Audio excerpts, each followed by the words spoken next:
above the water. My feet can't touch the ground, and it feels like I can see the sands on the horizon. Every time you are not around, I'm slowly drifting, drifting away, wave after wave, wave after wave, slowly drifting, drifting away, and it feels like I'm drowning, pulling against the stream, pulling against the stream. Wave after wave, slowly drifting.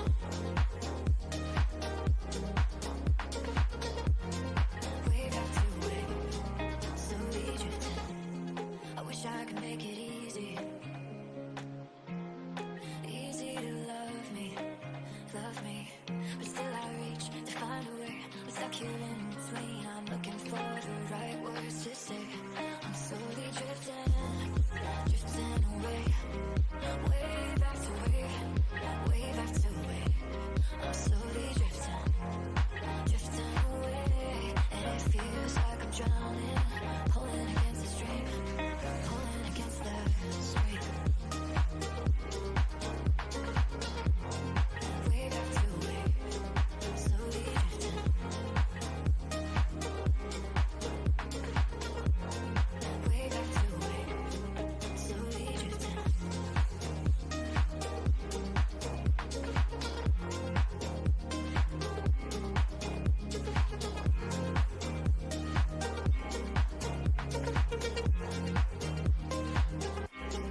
Good morning, everyone. Excuse me. Good morning. How's everyone doing? How's the audio? Let me know if the background audio is too loud. Let me know if my voice is too loud. Get these things out of the way before we get started. How is everyone doing this Saturday morning? Some new faces in chat. Love to see that. What's up, guys? So, for anyone that's new here, I basically just have a few things I want to talk about and cover. Always talk about the majors, a few things that I'm seeing. We talk about my hunting list, coins that I like. And then the rest of the stream is pretty much dedicated to you guys. Whatever you guys want to talk about, any questions you have, chart requests, stuff like that. Pretty laid back, but I try to bring some experience-based education. Anything that I can offer, I'm always willing to give back. Everything that I learned in this market was all given to me by CT and legends that want to share for free. There's always places you can go to get continued education, like the Haven and Paragon and stuff like that, people that you can trust to provide quality information. But for the most part, so much of what we do is available for free if you're just looking in the right places. So these streams are all about that. We do get sponsors sometimes, so I'm going to shout out Woo eventually. But other than that, guys, yeah, very cool stream. We're just going to chill. We'll do some chart requests and talk about some stuff. First thing, question for you guys. How long does this Thursday buy, Tuesday sell regime last? Like, I swear every single Thursday, I'm like, it's not going to work this week. It's not going to work this week. This week is the week it fails. And then every week, lo and behold, we get kind of the low of the week on Thursday. Like, if we just quickly flip the Bitcoin, this was Thursday, right? And look, we've just kind of been drifting up ever since. Now, I'm not saying we're going to go to like a new all-time high or a yearly high or whatever, but the fact remains that buying Thursday pukes has been like a very profitable strategy pretty much since the start of this rally. Very interesting. How long do you guys think that's going to last? Let's see who's in chat before. What's up, Richard? Nexus, what's up, man? What's up, Ajay? Shout out Woosong. By the way, guys, Woosong is the legend that does all the graphics for me. He's the one that's been doing the thumbnails. He's the one that's been doing the promo graphics for Twitter and stuff like that. So shout out to him. What's up, Sagar? What's up, Andre? What's up, Chris? I don't think I've seen Chris before. What's up, man? Nice to meet you. What's up, Max? What's up, Johnny? And Relins, I can always count on you. I think it's so funny that in chat, when I read it, it says elbow cough, elbow cough, elbow cough. And then Zed told me once that means you're dabbing. What's up, Bags? Shout out Bags, man. Having a fucking phenomenal comeback run, dude. We love to see that. What's up, Charles? What's up, BZ? Oh, that's Calf. What's up, Calf? Good morning. Good morning. What's up, new bro? Yared. Who am I missing? Susan. J. Kim. Eric D. Cryptocurrency is good. Yes, it is, bro. Yes, it is. Cryptocurrency is good. Erwin V, what's up, man? Is the Woo offer you talked about last week still valid? Yes, it is. It's valid for one more day. That 50-50 offer is going to expire tomorrow, but the rest of the offer is still going to be valid. And I'll go over that in a few minutes. I don't have to do it at the start of the stream. We'll get into some stuff and then we'll talk about Woo a little bit later. What's up, Luca? Smash the likes. -3 days. Work 6 days. Nothing lasts more than 2 weeks in crypto. That's the funny part, Leo. This has been going on for, I want to say, a month now. At least a month that I've been actually actionably trading the kind of Thursday puke regime and just kind of like biting down and hoping it works again. And it's been doing really well. I mean, I'm not blindly just buying on Thursday. Obviously, you're looking for long setups. But yeah, man, somehow it just seems like every Thursday you're getting that dip to buy. What's up, High Roller? What's up, Tiep? Hope I'm saying that right. Phils, what's going on? All right. I think we're caught up in chat. What's up, Chayo? Hey, do you know how Bombay is? Try to contact him without success. I don't know how he is or where he is, but I do. I'm friends with him in Discord chat or on Discord. So sometimes I'll see him online playing League. So I know I know he's kicking around, probably just like chilling in spot bags or whatnot. But I'll try to reach out. I'll try to reach out to him. A couple of people have asked me about Bombay, so I think people are worried. I'll definitely reach out to him. I've seen him tweeting. He definitely like commented on one of my tweets recently, so I know he's around. But we'll check on him. Good to see that you guys care. I love that. Pentoshi been chilling Beam. Could you look at that? Yeah, of course, man. Beam is actually, I believe, the new contract. It used to be MC. Last bull market, literally at the pico top of the bull market, Pentoshi partnered with Beam. I don't know if he's a founder, member, investor, angel. I don't know what contact that he has with Beam, but I mean, MC, but he's been on that team for a while. So it's kind of literally his token. It's literally his coin. And it went down. I think the first tokenomics when he started shilling it at the top of the last bull market was like 1% circulating supply, 99% locked, and like the FDV was something ridiculous, like 10 billion or 50 billion or something stupid. I know they've recently reworked all the tokenomics and stuff like that, but just be wary. Like he's selling you his token. That's something you should know.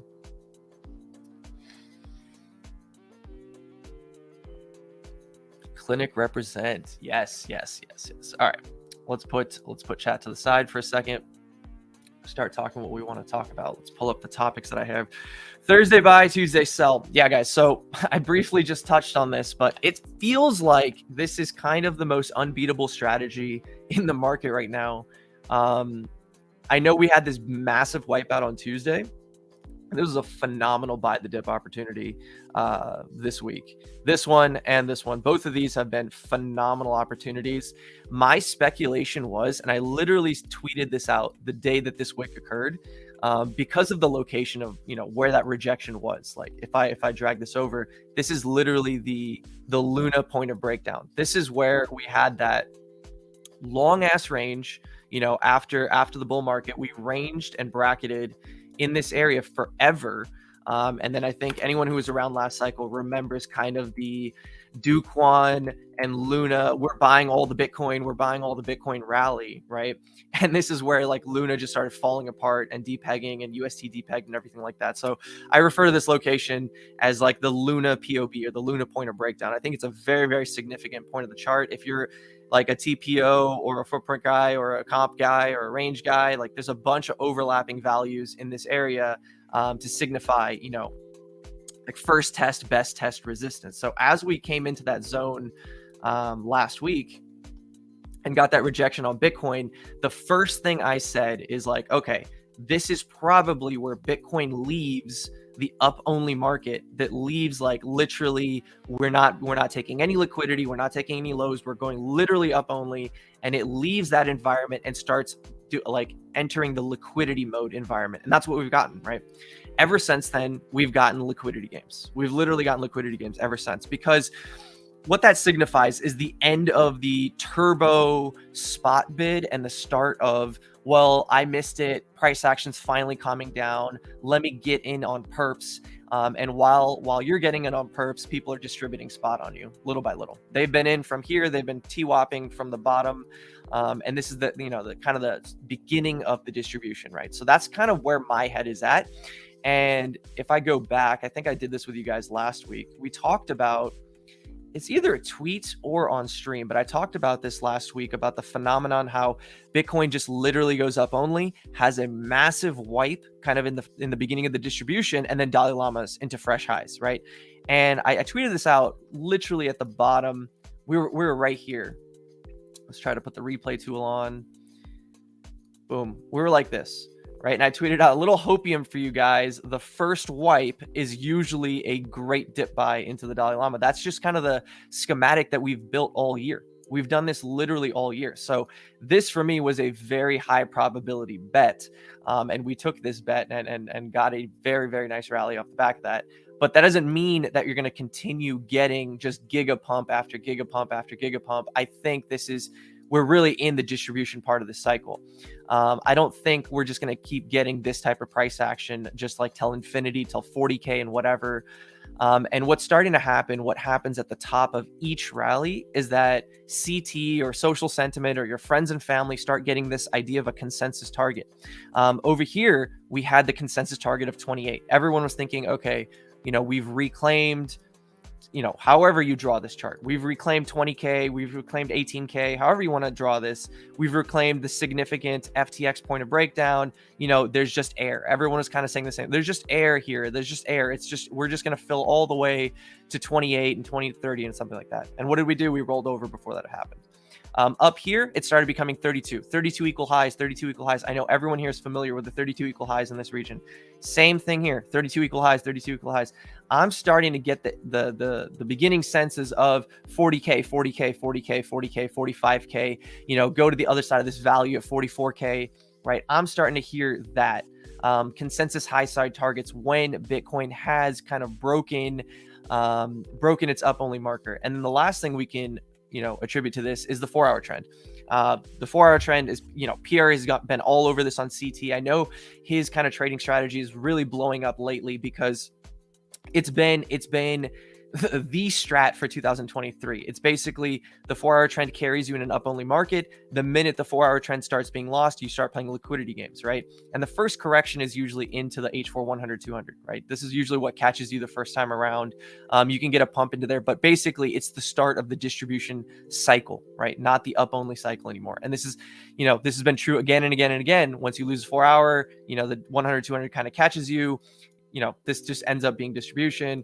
Same thing here. Lost the 4-hour, catches you, ends up being distribution. Where are we now? We lost the 4-hour. This catches you. This will probably end up being distribution. Now, what bears get wrong, bears always assume it's down only. They always assume V-shaped. They always assume Burj Khalifa. They always assume pump and dump. This is what bears think. They're always way too early. Now, if you're short on this wick, I think you're comfy.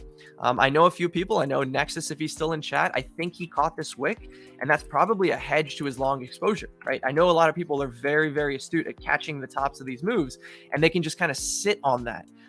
Magus, I don't want to put words in his mouth, but what he loves to do is hedge his spot. He kind of picks, one of these tops and he hedges his spot exposure so that he's kind of delta neutral on a bunch of his spot exposure. And then he trades, looks for strength across the market. That's what my bread and butter has been all year.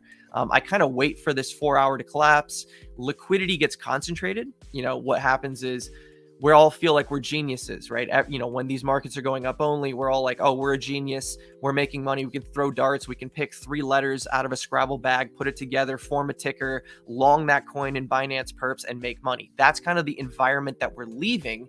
And what we're entering is you got to find the strength. You have to find the market leaders. You have to play the strong coins. You have to go where liquidity goes because the rest of the market is going to end up being distributive. Now, what's the caveat? The caveat is everyone thinks this time is different. And let's go over the bullish scenario. The bullish scenario is basically, look, guys, we were trapped under. I need to clean this up because that's just how I am. I can't think without it. Let's get rid of these emails. I need to have a clean chart in order to think. The caveat is everyone is kind of looking at this. However you draw this line, it doesn't matter. I have a box here just for like mental representation. It's not to be taken very, very seriously. The idea is, look, 30K was our bull market support. 30K was our rejection before Luna. 30K was our top the prior 2 drives in April and in June, July, right? We've broken above that. Now, technically, what everyone's kind of doing is like, oh, this is our range, right? This is our range. Maybe this is our midpoint, something like this, right? That's white. 46K is our midpoint. We should kind of just drift up to 48K. That's the bullish argument in this scenario. But what I would say is that 2023 has taught us one thing. 2023 has taught us that the up move happens in a very short amount of time. The rest of Bitcoin is being distributive, right? And that's where I think we are. I think we're kind of in this up move. We're going to form a distribution, right? Maybe we sweep the highs one more time, get people really excited that we're going where everyone thinks we're going, and then kind of have a nuke and reaccumulate. And then we'll do this probably Q1 of next year. Like Q1 of next year feels like a good time to start the next upward expansion. It feels like we're in November, December. Holiday seasons are going to start. December is usually like a very low volume month, holiday season and whatnot. And then Q1 will be the start of the new quarter, start of the new year, start of, all the returns, year-to-date returns get recycled. I think that's a good time to put the risk back on a Bitcoin, and we're looking to buy dips in this area. Does anyone have any questions? I just went on a very long kind of ramble spree on Bitcoin thoughts. If anyone has any questions, we'll catch up with that and see if anyone's talked. If not, we'll continue on the docket. I think, where's my list? It's on the link chart. Right, so we did Bitcoin distribution continuation. Next is risk curve rotations. Yeah, we'll go into that in a minute. Bombay did a Twitch stream last week. Bombay doc stream over. I think I already read these. Yeah. Okay, so he's back on Twitch. Yeah, we haven't done a stream in a long time. I'll hit up Bombay. We'll get together again, dude. I love doing streams with Bombay. We have such a good time. He's actually my favorite person to stream with, because we can just we just shoot the shit, hang out, talk shit, and can get to talk charts at the same time. I think a lot of other people that I speak with, they want to be hyper focused, and I'm like that too. I think you guys, anyone that knows me, knows that I like to be hyper focused, but on stream, when you're hanging out with buddies, it's fun to kick the shit, because crypto at the end of the day, or anything that you love in life at the end of the day, should be fun. It shouldn't just be a job. You should enjoy what you do. You should love what you do. And I think that makes the process of coming to work every day, day over day, week over week, month over month, much more enjoyable. Anyways, long tangent there. What's up, Tommy? Good morning, man. Yes, and correct for intention of the trade execution. Yeah. What is Thursday buy Tuesday sell thingy? Well, you can go back in the stream a little bit if you want a little bit more detail, but Thursday buy Tuesday sell has kind of been, actually, let me just pull up. Let me go to Velo real quick. Let me pull up the graphic and I'll put it on the screen.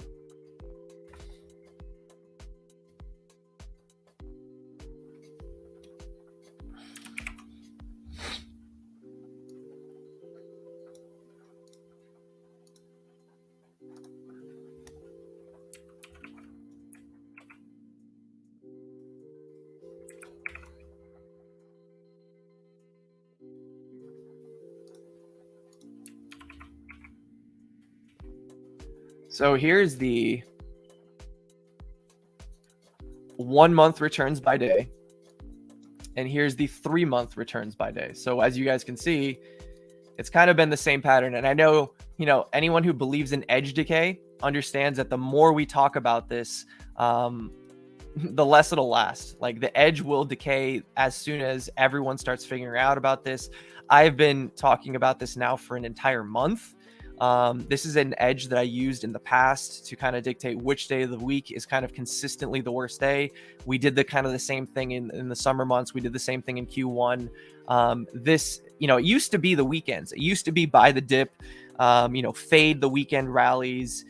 Any kind of pumps that occur on weekends are for fading. Mondays, burgers would open the markets and just puke the markets, and you would buy the dip Monday, rally into like Friday, and then close Friday. That used to be the old meta, right? The current meta, for some reason, as you guys can see from 1 month and 3 months, has been Thursdays have been pukes, and kind of weekends have been great. Like weekends, Monday open has been fantastic. CME open has been fantastic. So how long will this last? Probably not too much longer, because more and more people are finding out about it. Anytime I tweet about this, it gets tons of engagement. I know it's probably getting passed around. People have been talking about it. So I don't know how much longer it's going to last, but it's very fun as it's been sticking around.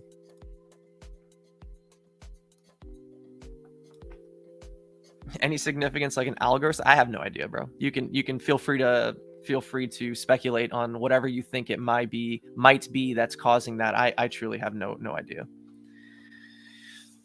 Bonjour, Anon. How was all the ice cream you had? Man, it was terrible. The mac and cheese ice cream, we both had 1 spoon of it and we go, oh, that's nostalgic. Yeah, that's, and then we had another bite and we're like, this is fucking disgusting. It's cheese ice cream. But I'll have to tell you, the worst one of all of them was this like French fries and milkshake ice cream. And I don't know if any of you guys have been in and out, but I grew up in California and I get their well done fries, which is like extra fried, extra salt. They're very crispy, and they have these very thick vanilla shakes. So dipping your French fries in a milkshake was like a thing you did as a kid. And they made an ice cream flavor to combine those two flavors. Fucking disgusting. Disgusting. Like the worst tasting thing ever. And then the last one that was really like kind of controversial or whatever was the dill pickle flavored ice cream. And if you're a guy or girl that likes pickles, like, you know, canned pickles and vinegar, and you enjoy those and you can eat that alone, like not on a burger or not on, you know, a hot dog or whatever, you can just kind of enjoy a dill pickle. I'd say you might like that ice cream. I had a few bites of it and it tastes what you think it would taste like. It tastes like a tart, kind of sourish, but not really. It's still kind of sweet, but dill pickle flavor, creamy and cold. So it's manageable, but would I want to eat more than a few bites of that? No, not for me. But yeah, my girlfriend randomly last night was like, she was scrolling on Instagram and she follows that brand, and they had like a bunch of new flavors, and she like, let's try the new flavors, because we were gonna watch Whiplash, which is, in my opinion, one of the greatest movies ever. Fucking love that movie. And she'd never seen it. And I was like, okay, let's watch Whiplash finally. So we watched that. We grabbed some ice cream, and we had a little taste test. Both of us had like, you know, one bite of each flavor, and then I don't know how long they're gonna sit in the freezer. I don't know if we're ever gonna eat them. It's probably a big waste of money, big waste of food. But yeah, that was that was our Friday night. Looking for Rune and Avax, dude. Rune hasn't been on my watch list because it's one of those coins where you mentally, you know, you miss the first move. It does a 50% move. You're kind of caught off guard, and you delete it from your watch list because you're like, I'll get other plays. And for me, those other plays like Solana, INJ, etc. So we did well there. But yeah, Rune has been off my watch list, but you know, enough time has passed where I definitely shouldn't have maintained that bias for so long. I definitely should have put it back on the watch list. So we'll look at it. My stomach hurts hearing about this. What do you think about Unibot? I think it's uni shit. I think it's absolute shit, dude. I think it should have moved by now. I think it should have moved by now. I think this is atrocious. And I just don't have the patience to sit in a underperforming bag when the entire market is so risk on, has so much opportunity. And I'm not a trader that wants to buy things based on fundamentals. I want to buy things based on speculation. I want to buy things on like, hey, this is risky. This is speculative. This can go up, which is why I bought Unibot the first time, which is why I bought it down here, which is why I bought it even before the token migration at $11, $10. And this was kind of the speculative bubble done. I was hoping that Unibot would get an echo bubble, and it's just been a disastrous thing ever since. I tweeted out that I bought a bag back at 48, ended up closing it at 50, and I actually lost money on this because of the taxes that Unibot costs.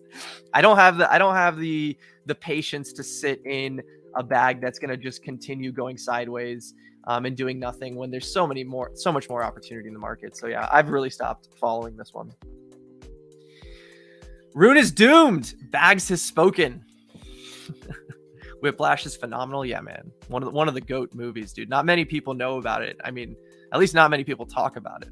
But I think it's too intense for some people. I think not a lot of people can relate. If you really like want to be fucking great at something, you do have moments like Miles Teller had in that movie of absolute madness. And I think that speaks to a lot of people that are trying to get really good at something. And maybe a lot of people can't relate. So maybe that's why it's not that popular of a movie, but I think it's phenomenal. Can I ask you about the red and blue candles in your chart? Are they part of some indicator? Yeah, I got them from Paragon, Magus and Charlie's group, right? They're just Delta candles. I'm sure there's other variations of these Delta candles on TradingView. In fact, I haven't really looked. Let's see.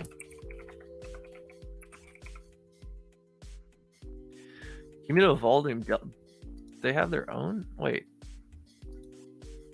Oh, no, I used this in the past. That's not what that is. Yeah, man, I don't know. I don't want to take up the stream time talking about, well, you know, I can before we,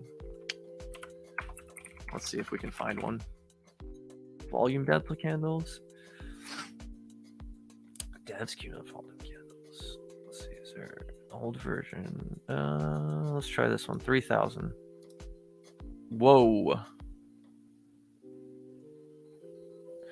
Yeah, man, I think you're gonna have to take some time looking for one. But yeah, if you want this one, just go join Paragon. What they do is basically tell you high volume or high participation by one party. And the edge of the alpha, you can tell it's kind of like an order flow kind of concept of, well, if you have a high volume candle, a high delta candle, you're basically getting a lot of participation by one side of the market. And basically, if you have like a blue one like this and it's very expansive, it doesn't tell you too much. It's telling you there's a lot of participation on one side of the market. But what's interesting is if you get a blue candle with a long wick like this, right? What is that telling you? A lot of people got absorbed. A lot of effort went into the market. It hit limit orders. It hit passive sells, and it couldn't absorb. And a lot of those buys got absorbed. So it's kind of a hidden hand indicator of the market. It's basically trying to describe to you the dynamics between market orders and limit orders. And you can combine that with like Leviathan market order bubbles, right? To give you a little bit extra, right? Market orders, limit orders, the combination of the two. I kind of don't want to go into an entire lesson about that today because it will take a lot of the stream. It'll take some time to explain the entire concept from top to bottom. Good resources for learning would actually be Bags. If he's still here in chat, I'm sure Bags has videos himself on speaking about order flow concepts like that, as far as absorption and whatnot. But also Magus is a great teacher. Adam is a great teacher as far as those concepts go. INJ, J.K. Simmons best roll, absolutely. Did he win an Oscar for that? Because I think he did. We buy this dip. We'll get into that. Qualified Z score is good. Let's look at that. How do you spell qualified? Qualified Z score. Okay.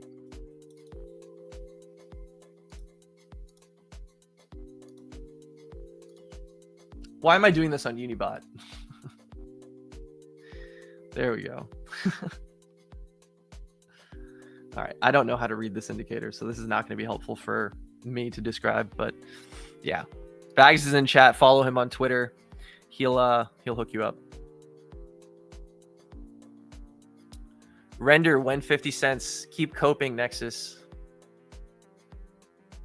YouTube must be shadow banning you. No notifications for stream, dude. Why would they? Oh, they might be shadow banning me because I use probably copyright music to open up the streams.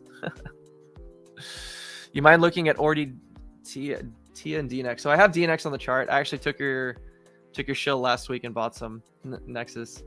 What's the other one you said? Ordi. All right, people are requesting stuff. Let's open the Let's open the request section. I'm not even done with what I wanted to talk about. But let's go up. Let's see. Someone said Rune. Let's do Rune here.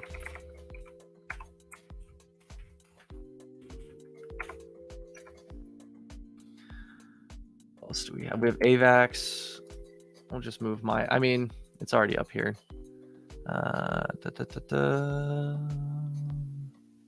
Not really great public indicators for that. Yeah. All right. Tia, we'll do Tia. Prime, Echelon Prime.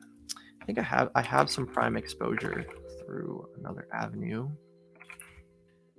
You're gonna have to type the exact ticker into chat with the exchange that it's on. Right? Do that for me. Type the exact ticker in chat with the exchanges that it's on, so I know which one. Thoughts on ILV? Let's do that. This is one that I've also been fading and missing.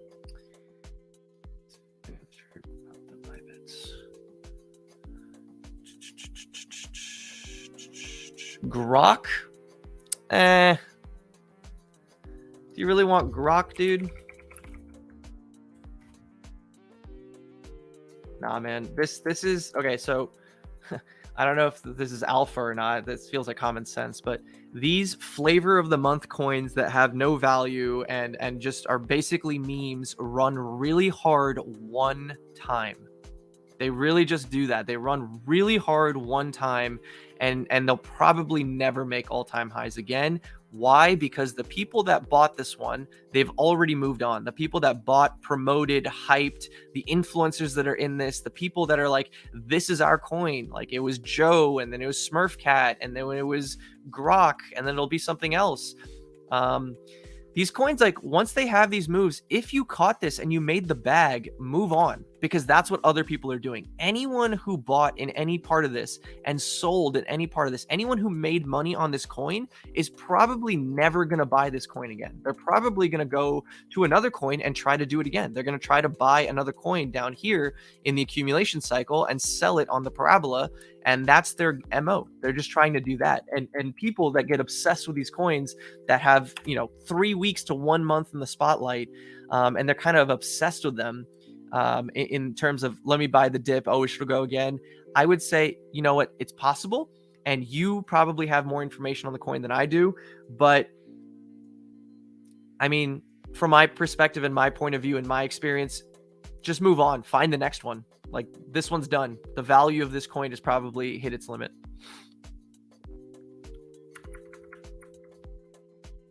Yeah, Bagshira, Trader Magus, Abe Trade. Thanks, Anderlins. Good shout. I and J Cass. Yep, those are on the list.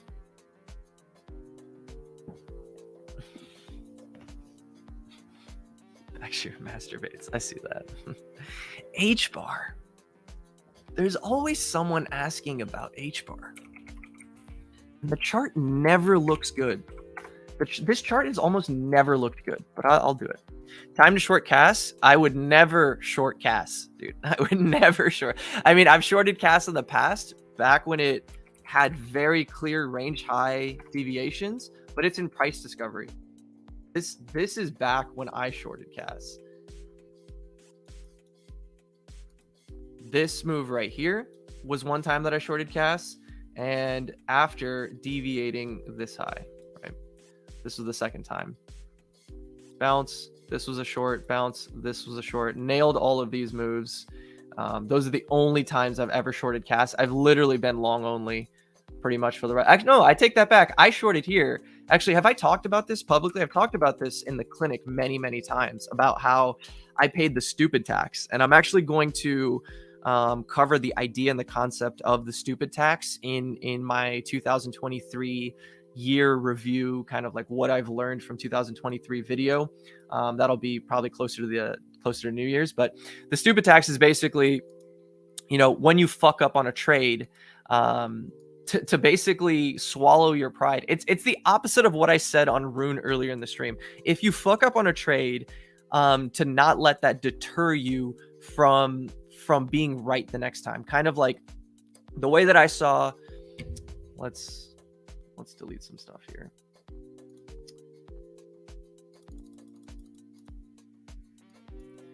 I saw Caspa like this. I was basically like, this is our range high. We're rejecting range high. We deviated range high. This is another attempt. I was basically just staying bullish as long as we're above the daily trend. Bullish, bullish, bullish. When we broke below it, I was like, okay, I've seen this song and dance before. This is before the fake news on Bitcoin, the fake news ETF. This was a Bitcoin was still trading at 26. This broke down. My bias on Bitcoin was a little bit lower, or at least sideways longer. I didn't think we were going to kickstart, a mega rally. And my bias was, look, if this is a range and we deviated the high and we lost the trends and we're breaking down, we should probably take out these equal lows, right? So my bias on this was down. And I shorted it a few times. I shorted it on this bounce, and then I shorted it on the first time we rejected down here, right? And I actually sold my spot. I was spot long all the way from 15. I was spot long from 15, and I was like, dude, I'm up a lot of money. I don't want to risk, round tripping all of this. I'd rather just close. This is a big, big drawdown. This is like a 33% drawdown. I'll rebuy the spot and compound down here, right? We didn't get that. And actually it reclaimed, reversed. I did not buy in this region. I actually bought back my spot way higher, 10% higher at like 50 cents. I didn't even buy it in there. I didn't even buy it in there. I bought it like here. I bought it even higher or something like that. I bought it at like 50 cents, somewhere in this region. And I'm glad I did, because I was not gonna be the guy that held from down here and faded a kind of bull market newbie 3-tap breakout pattern, right? The whatever triangle you want to draw, whatever diagonal you want to draw. I was not going to be sidelined for this move.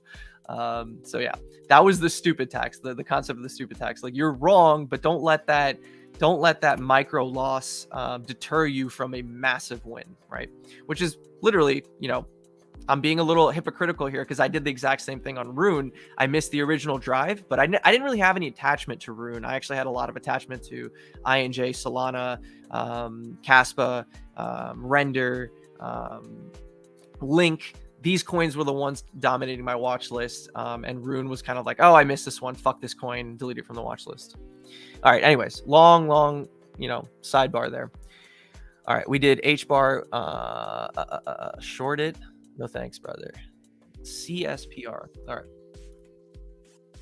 Actually, before we get into the things, let me see if there's anything left on this list that I want to talk about before we get into requests. So risk curve rotations. Basically, the idea of risk curve rotations is, I touched upon this on Bitcoin earlier, but anytime Bitcoin starts the distribution, you get risk curve rotations, basically meaning that the coins that led may break down, like may start getting distributive too. Like, if Bitcoin was a leader, it starts getting distributive. Solana was a leader, Solana starts looking a little bit more distributive. INJ was a leader, INJ started looking giga distributive, right? So the money is flowing outside of the market leaders into some of the laggards, right? And your goal is to find what coins are down the risk curve. Why is AVAX doing so well? AVAX at this point is nothing more than beta to Solana, in my opinion. Right? What is the whole idea of AVAX moving? It's, we missed Solana. Solana AVAX were two names very closely tied together in the last bull market. This is kind of the catch-up play. You miss Solana, you long AVAX. And AVAX is not even close to up as much as Solana is, but it's like the beta play. It's higher risk, and it's kind of the risk curve play, right? What is going on with Caspa? People that missed Caspa, right? Whether or not this continues, man, I don't want to fade it. I actually sold all my spot in here because of the Binance listing and stuff like that. We don't have to get into that, but I did a little bit of a thread on Twitter if you guys want to look at that. But anyways, people that have faded Caspa are now long Tara, right? Like, this is like the Caspa risk curve rotation. Look at what Tara is doing. It's kind of like an underperformer, and then bang! Like, look at what Tara is doing. This is that risk curve rotation ideology. What else is going on? I'm trying to think of other coins that are doing this as well, but you guys get the concept. That's where the focus should be on right now. Whereas Link was a market leader, it's no longer, super leading the market. Yes, we can get a very nice bounce from here that we can talk about in a minute, but that's where the money is in the markets at the moment. And what you should be doing is finding strength. We're kind of out of that everyone's a genius season. You can long anything. I actually touched up on that in the Bitcoin kind of preamble. But you should be focusing on strong coins at this moment. Coins like, CFX, right, had a moment to be special. It had a moment to be like, we're reclaiming a significant point of breakdown. We can make a very strong move. People are speculating on this coin last stream. It didn't work out, right? So this coin should kind of be deleted from your watch list. It's on mine, but I'm not really looking at it anymore. It's moved off of the hunting list, right? Woo last week, right? I was talking about Woo. I was bullish on Woo. I was saying that this coin has a very strong, opportunity to flip the yearly value area high, gain acceptance above that, and really get continuation. Is it doing that? Absolutely not, right? So this coin is not at the top of my list anymore. FXS, this is a beta play to LDO, right? This was that catch-up play. While LDO started looking distributive, right? Started getting clunky and distributive, FXS had its moment, to shine. This is the risk curve rotation. This is the beta play to LDO, right? And now it's not looking as healthy.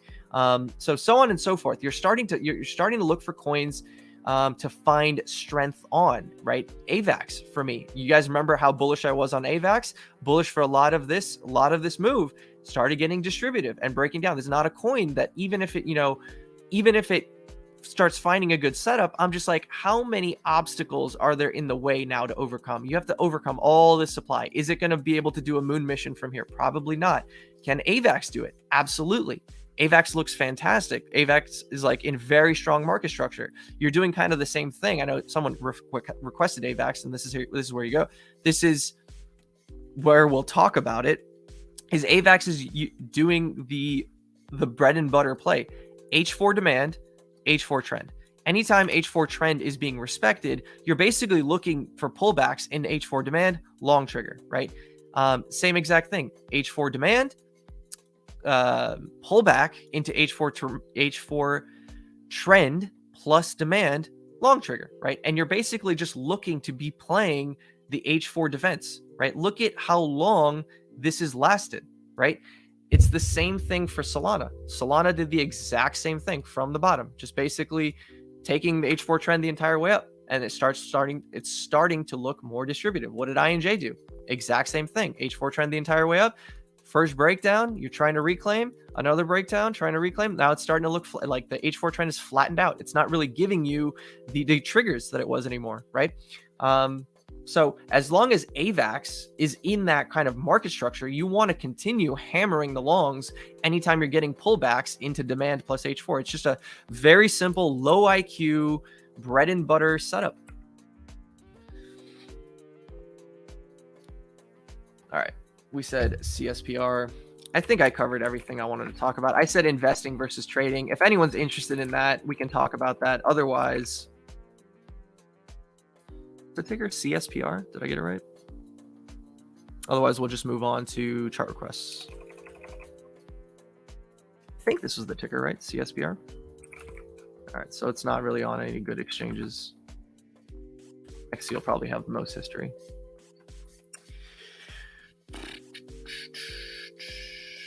Winner. Is Winner on TradingView? I have a hard time charting things that aren't on TradingView. We'll try it. It's probably not going to be a very liquid chart. C6. Now, one thing, people that request coins, try to focus on the ones in your watch list that kind of tick the boxes that I talked about just now. I just went on that ramble about finding strength, liquidity, good market structure, not distributive, not pulling back too hard. Like, try to request coins that look like that. I know all of you have 50 coins in your watch list, right? And you're probably attracted to the laggards. A lot of people mentally get attracted to the laggards because they're like, oh, this hasn't pumped yet. This will pump, right? Now, unless it's a laggard that doesn't really have price action history to overcome, like it's ranging, it broke out, it retested, and it's bullish market structure, and it's getting a pullback like this. If it looks like this and it's a laggard, okay, suggest that one. But if it's done this move, right, and it's looking like this, that's probably not going to be the coin, because you're looking at this and like, oh, should I buy the dip here or something like that? It'll pump next. Those coins are not going to perform as well as the ones that are leading the market. Winner, Tia. Yeah, Tia's in the list. WLD. Didn't this have some bearish news? I guess it's just the CEO stepped down or something. It's not really super bearish. Yeah, it's finished. I don't know if it's finished. Hated coins can continue to pump. Zeph. Oh, someone told me about this coin, and I feel like I faded it, and now I'm going to be coping. Is this the one on MEXC? Oh, no. Oh, it's going to hurt. When did they tell me about this? They told me about this like Monday or Tuesday. Oh, no. Oh, no. Oh no. Fuck my life. Here's your pullback play too on the 4-hour. 4-hour trend, 4-hour demand, perfect tag, bounce. Sheesh. I don't really have much to say about this. Whoever just requested this is literally all I'm gonna tell you. It's an uptrending market. it's trading very well. It's respecting the 4-hour trend, 4-hour demand tap, 4-hour trend. You know, these are the moments where I would have front ran this. Like I would have literally bid 17.4 and eaten this drawdown and been very nervous and shaky and been like, is this going to break down? But my high, you know, parabolic coins like this is your stop has to be so wide, right? That's one of the, you know, lessons that I've learned this year. And it's cost me some money in this quarter, in this rally, being too hyper focused on defining risk within parabolic trends. Like the stops need to be wider, the risk tolerance needs to be greater, the targets need to be more audacious. This, you know, the invalidations need to be wider. So yeah, just some hindsight LARPing here. I probably would have taken this. I would have been like bidding the box, right? I would have been bidding the box. I would have been not getting filled. I would have been coping. These candles to the upside were huge. I would have been like, all right, next tap of the middle, the 21 EMA, I'm going to be bidding, and would have eaten some drawdown.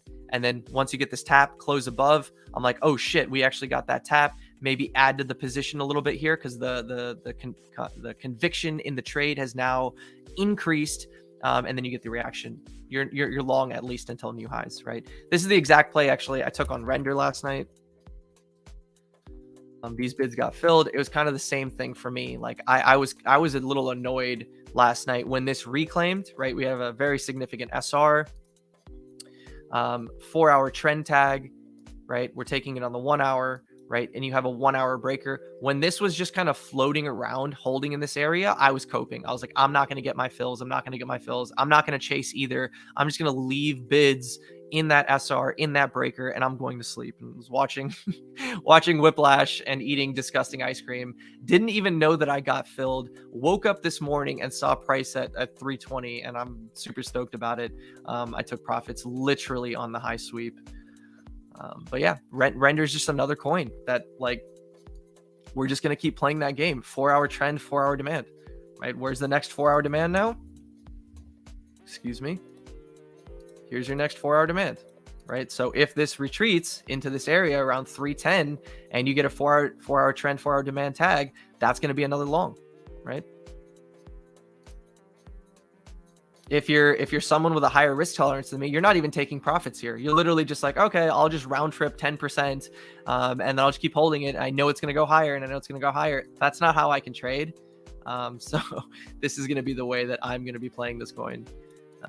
In my experience, if I leave runners, they always round trip. If I leave moon bags, they always round trip. If I take partial profits, the rest of it always round trip. So I'm just a TP maxi. Are these indicators public? They're free if you sign up with Woo, and that's actually, you know what? Let's do that right now. Let's talk about Woo real quick. I'm gonna get this out of the way, guys. I'm partnered with Woo. The only incentive that they gave me, they're basically like, just get people to check out and try out the platform. They'll be pleasantly surprised.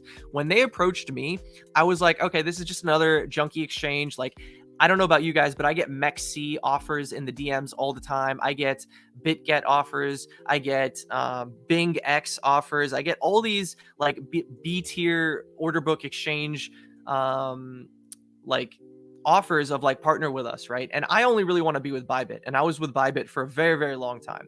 And Woo hit me up and they're like, just check out the platform yourself. And I was like, okay, I'm gonna take 2 weeks. They hit me up, I think like the middle of October, and I took 2 weeks and I traded while I was on vacation exclusively on Woo.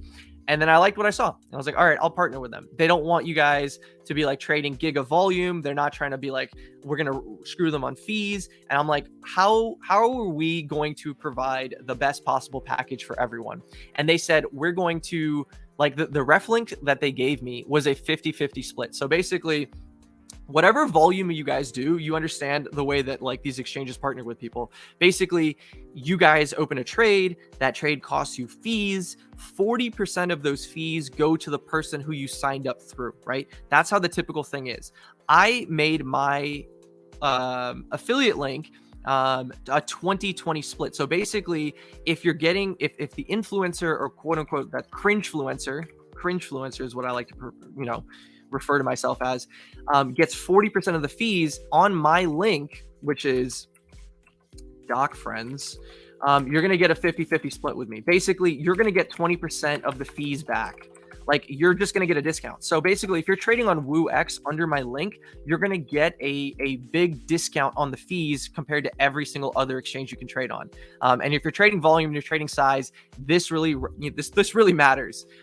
So yeah, 20% off basically if you're using Doc Friends. Now, here's the thing that I'm offering you guys.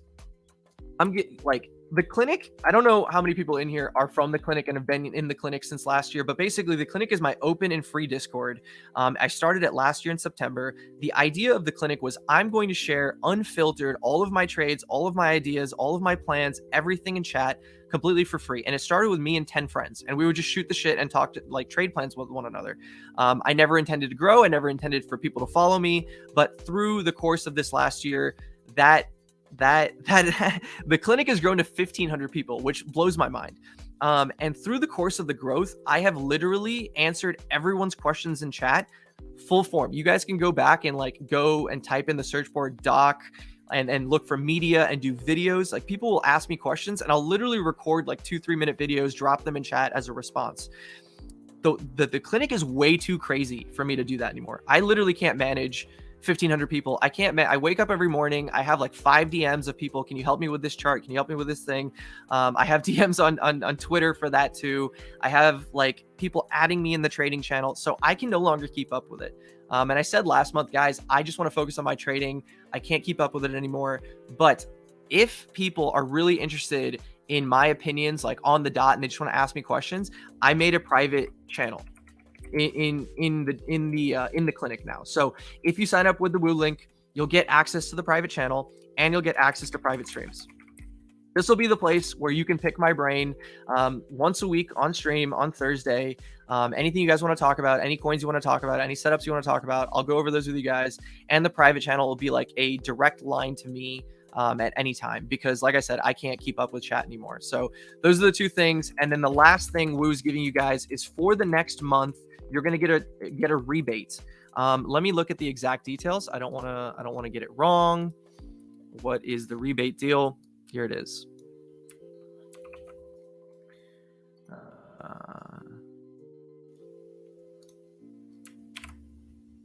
Oh boy. Can we make that easier to read?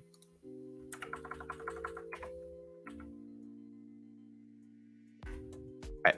$10 rebate per 100K in volume with a maximum rebate of 2K per user, calculated and distributed in the end of 30 days. Rewards will be paid in Woo tokens and fully withdrawable. So what that basically means is every time you do 100K in volume, basically you're taking a trade, you're levering up a little bit, 10x, 20x, whatever you guys do, and you get to 100K volume, you get a $10 back. Basically, they're going to airdrop you instantly into your account. You'll just get $10 of Woo every single time. And this is capped at 2K.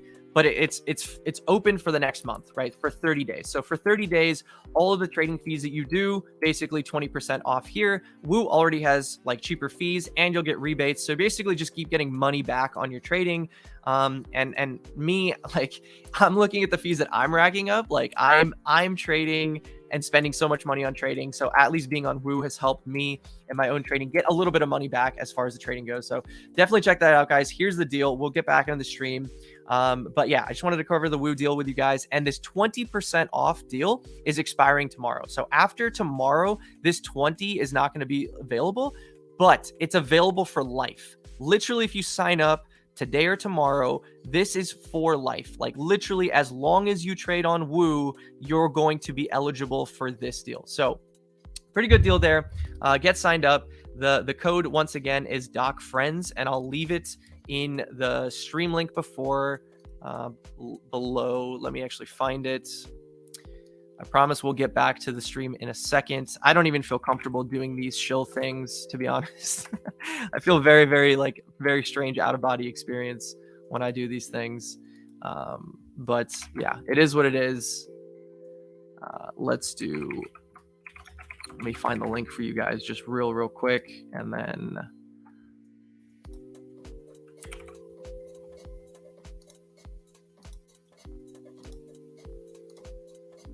get back into the stream. There it is right there. All right. That's all good. Out of the way. Back to chart requests.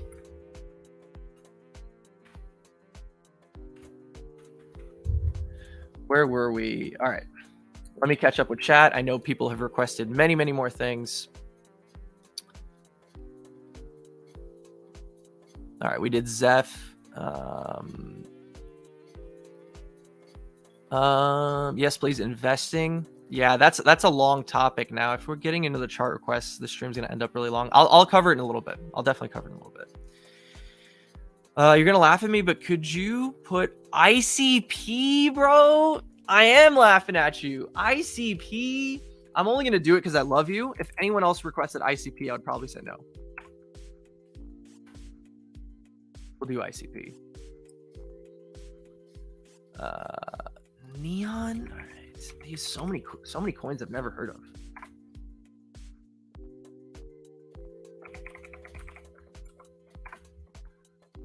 XRP to $38 by 2025? No. Straight up, no. What's up, Mercury? Yeah, I I love the term cringefluencer, man. I drop it whenever I can. At what point do you decide to sell? Let me see if that's in relation to anything that we're recently talking about. I can't remember. Spoke, you're gonna have to elaborate. But yeah, what's up, Merc? Hope you're doing well, man. How's your weekend going? What do you think about ZIL? All right, ZIL is a last cycle coin, and I guarantee you it's being a laggard right now. And ZIL literally has this thing where it gigapumps one time and then literally will bleed out for like 6 months in a row. So if it's doing its gigapump right now, we can definitely look at it. Where are we?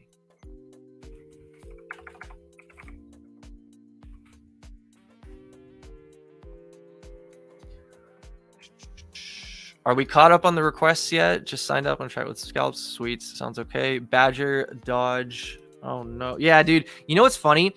Last week on last week's stream, someone was requesting SHIB and Doge and a bunch of other coins. And I literally said there on stream, like, guys, stop requesting these coins. This is the biggest top signal in the entire world. And Tuesday, we giga nuked. So the more people we keep requesting like these coins, like the more bearish the market is, to be honest, because we're just rotating. Like, you should rotate to quality. What the okay, this is a Jingo coin. I know Jingo is like bullish on Badger, but this looks like shit. There must be more price data somewhere on Badger. Let's see if like Mexi has it or something. Coinbase. All right. Chart. The fuck is Badger, dude? Doge is a boomer meme coin. I'm really disappointed no one has requested Pepe. Not gonna make it. You signed up to Woo last week. How to get access to the Discord? Andre, DM me on Discord. DM me on Discord. Send me your user ID number, the UID number, and I'll verify that you signed up, and then I'll get you added. But the Discord link is in my Twitter bio. So if you're not even in the clinic, follow the rabbit hole. Twitter bio, that'll get you into the clinic. Clinic is open and free for everyone, by the way, guys. There's no gatekeeping there. There's literally legends in the clinic, dude. That's my favorite place on CT. I'm obviously biased, but that's my home, and I honestly think it's elite. If you're not in there, go in there. You don't even have to sign up for anything to get in there. That place is free. Yeah. After registration with your link, we get access to the clinic indicators. Yes, sir. I forgot about that. I completely forgot about that. That's also included in the fucking deal. Clinic indicators, 20% off fees, $10 rebate per 100K volume, private channel in the clinic. Private streams on Thursdays. All right.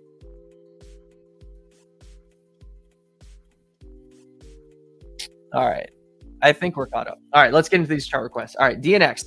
DNX is a coin that Nexus hit me up with last week. I think we were streaming or we were talking in Discord, and he was asking me to cover this one. He's like, I know you're a trend trader, so give me your opinion on this coin, because it's not really doing a proper accumulation. A lot of people like to watch this pump and dump, an accumulation cycle, and then get ready to go again, right? It's not really doing that. It's kind of maintaining health.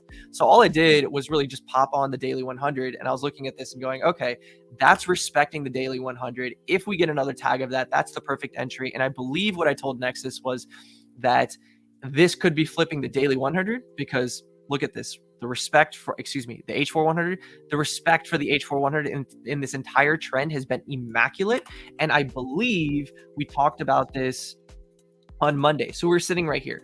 So the speculation was, is this a point of breakdown reclaim as well as the H4 100? So what I did was, since I trust Nexus, I just bought a bag right here.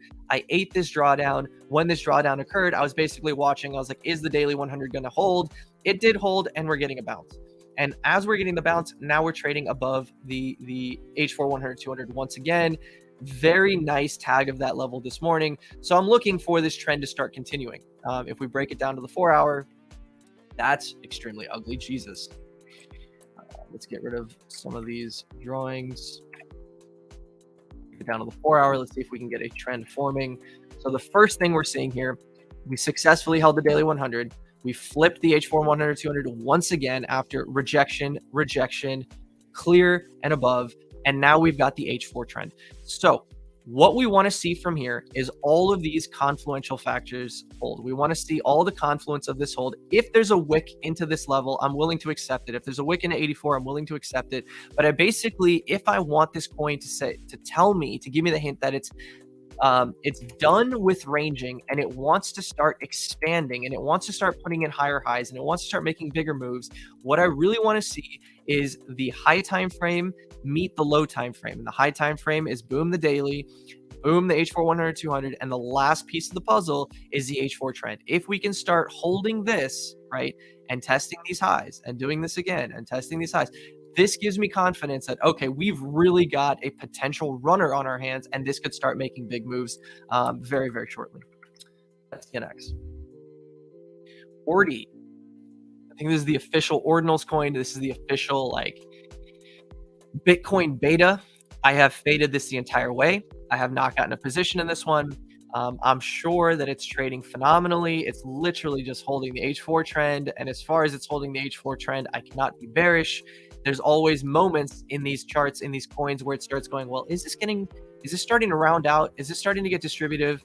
And I start falling for that a little bit on Solana down here. Thank God I didn't. But I was looking at Solana down here, and I was going, man, we're really testing this. We're really testing it. It's getting really heavy. And what did Solana do? Just said, fuck that, and just launched another level. So when we're looking at coins like this, it's good not to get psyoped and start being like, oh, it's getting heavy. Well, it's still holding the 4 hour trend. It's still holding the 4 hour trend. If you're in from lower, that's all you're really looking at. Another thing right here, boom, H4 demand, H4 trend. I don't want to see this lost. I don't want to see the confluence of this lost. I'm fine having wicks into 22, 21 even. I don't want to see this demand lost, because the minute this gets lost, it opens up for a huge gap fill all the way down to the H4 100, right? And maybe you take this liquidity. But as long as you want to see this, maintain strength, like H4 demand, H4 trend, bread and butter. Rune. Phenomenal, dude. I even tweeted out, I think was it this? When was the day that the Rune official Twitter account started talking about price and talking about shorts? That was a big bear signal for me. I think it was here. I think it was just a couple days ago that the Rune official fucking Twitter account started saying fuck you shorts or something like that. It worked for Elon when he was talking about price and he was talking about shorts in the bull market in 2020, 2021. It doesn't typically work for crypto. But so far holding on, right? So far holding on. There's for triggers on these coins, you really have to go to lower time frames. As far as high time frame health, this looks phenomenal. Let's look at some levels. Are we coming into dude, what a monster. Like, this is literally putting in a bull market-esque rally. What a monster. Jesus. Here's the first level of concern. Are we there yet? No. So a little bit higher to go as far as the weekly. As far as the weekly, I think there's one more push into 715, probably into this box, $7 or $8. Definitely one, probably last push left in Rune. Let's pull up some VWAPs, mark out some levels. Last year's value area high. Okay, yeah. So we can definitely deviate above the 2022 value area high, right? Which I've seen on many coins do. Many coins have definitely pushed above this. The thing is, they're not finding acceptance above, meaning they're not finding a brand new spot bid to come bid this and take it higher, right? You're not really finding a buyer of second order above the 2022, basically the bear market value area high. That's very difficult to find. There are coins, there are exceptions. There are many coins that are actually doing it, and I wouldn't be surprised if Rune is one of them. Just one level to be aware of is that $6, about 620. It depends what time frame you put this on to get the exact level, but about 620, right? That's going to be a very, very important level for Rune. It looks healthy otherwise. I mean, you can see the struggle on the last 4 daily candles, just hovering around that 22 value area high. Let's see if we can get like a range low sweep play on this one. This will be something that I end up taking myself if it pans out. Let's see how this works out.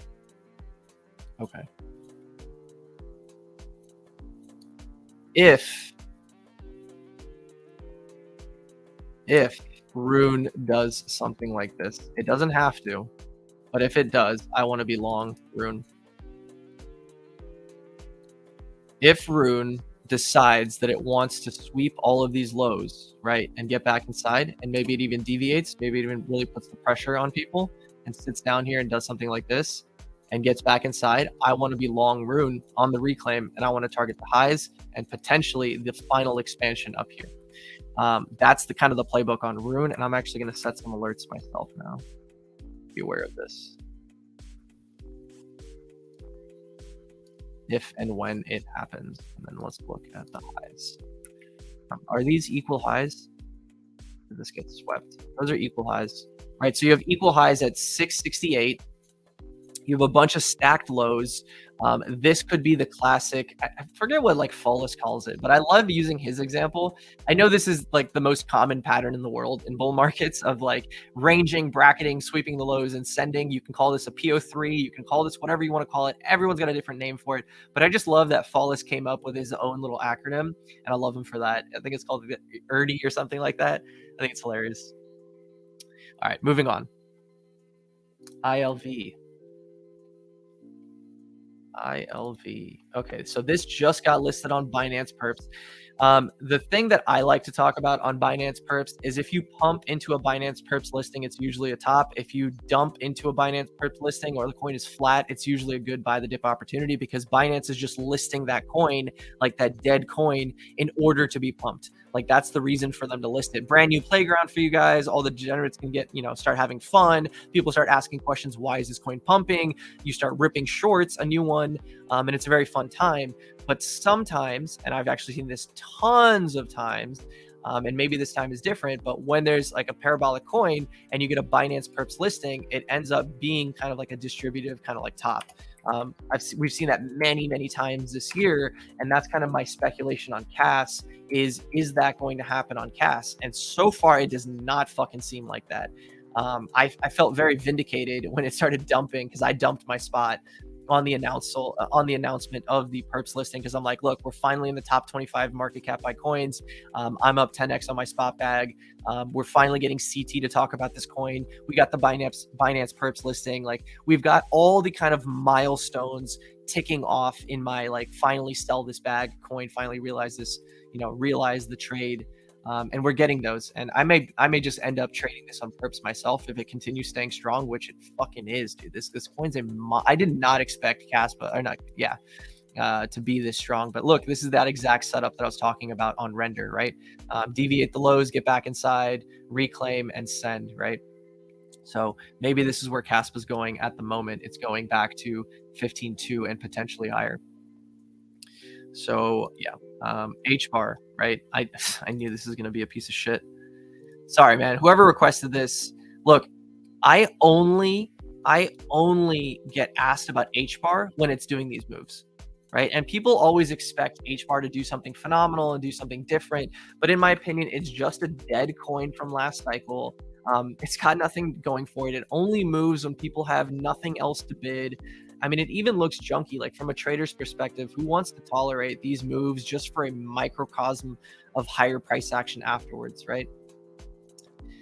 Yeah, I mean, I only get asked about, like, this is real. I only get asked about it at, like, you know, the February top. I only get asked about it in the June top. I only get asked about it, you know, when Bitcoin is doing, you know, its distribution cycle, and it's not even making higher highs. Like, it's literally making lower highs on the year.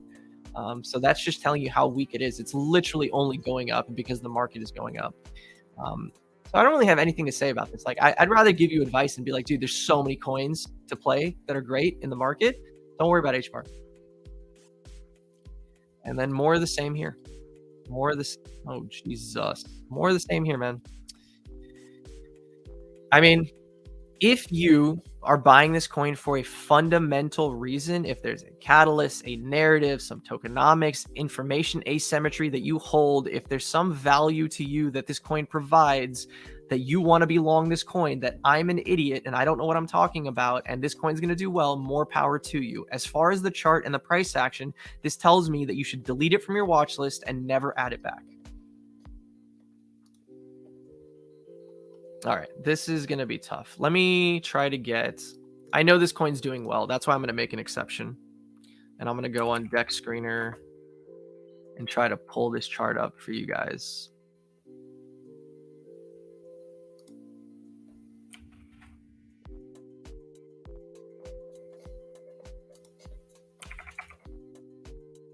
Winner, winner, winner.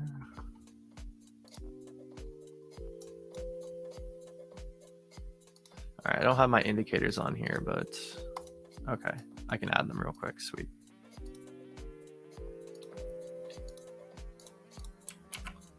All right, so here's what winner looks like. I'm kind of just annotate over this one. I mean, very healthy, right? Very healthy. You had your first speculative pump. You had a reaccumulation. Outside of that reaccumulation, you flipped your daily trends. This is on the daily chart, by the way. You flipped your daily trends and you had another parabola. In this, you're either going to do one of two things.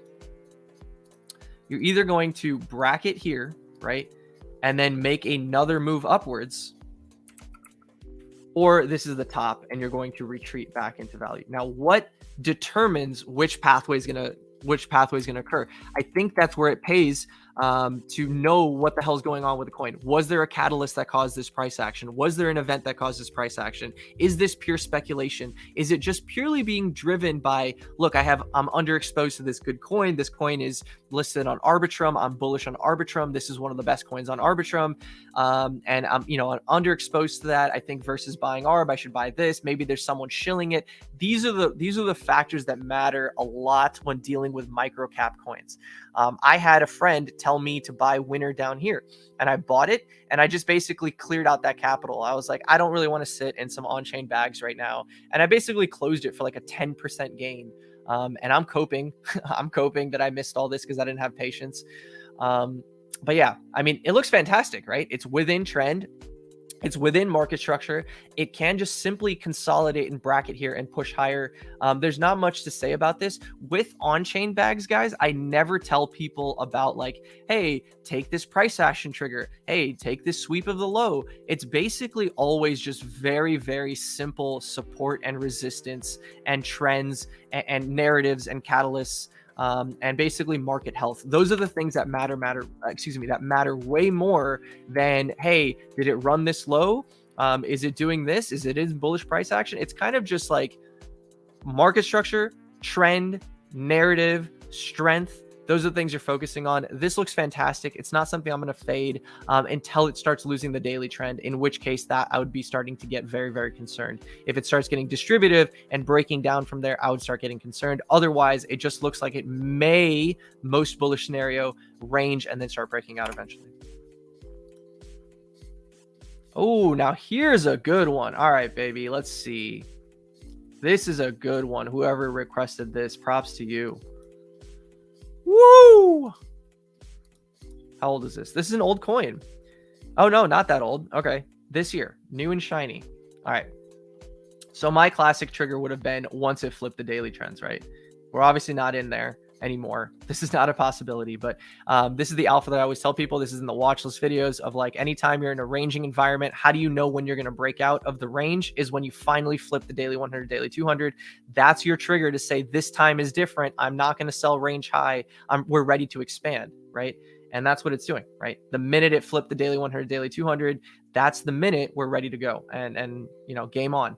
So from where we're standing, can we get into this from a trade? You know what I'm going to say? I'm going to be saying the exact same thing that I've been saying is, can we get the H4 trend plus a demand block? If we get back into here, this is where I'll be looking to buy. If it doesn't just completely go parabolic, if it's going to still continue respecting 4-hour trends and 4-hour pullbacks, which it's more or less doing this entire way. It is having some deviations underneath, but this is demand, right? This is demand. This is demand, right? Yeah. So it's just popping off. But yeah, this is where I would bid this coin. If you're sidelined and you want a position in this one, H4 demand catches up. Trend catches up. This may roll over. You're looking to buy the dip into this area, look for this to hold, and then you can send again. And judging by prior price action, don't get shaken out on the H4 trend, like kind of deviations, as long as demand is holding. That's what it's shown you 3 times. 1, 2, 3 times. As long as demand is holding, try not to get shaken out. So the demand is this box right here.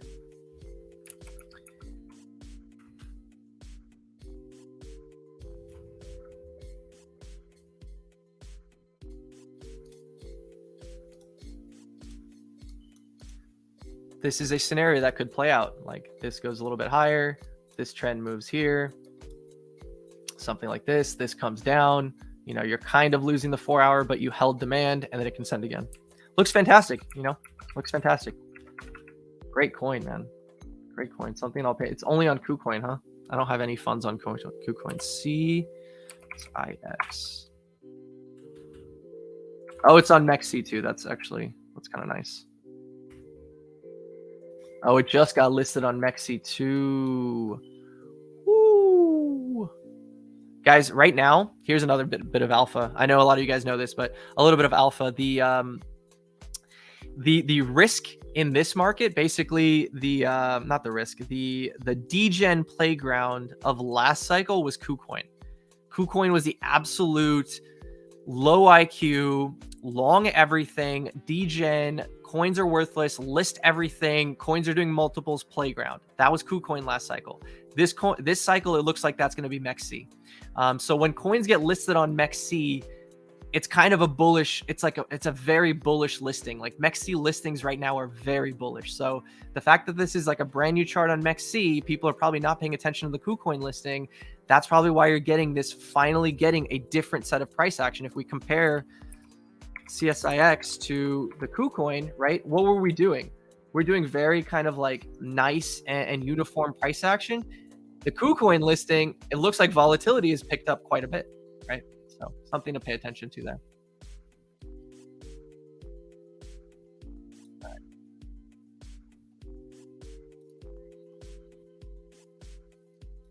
This is very old. I have not traded this in a minute, but this is kind of buy the dip region.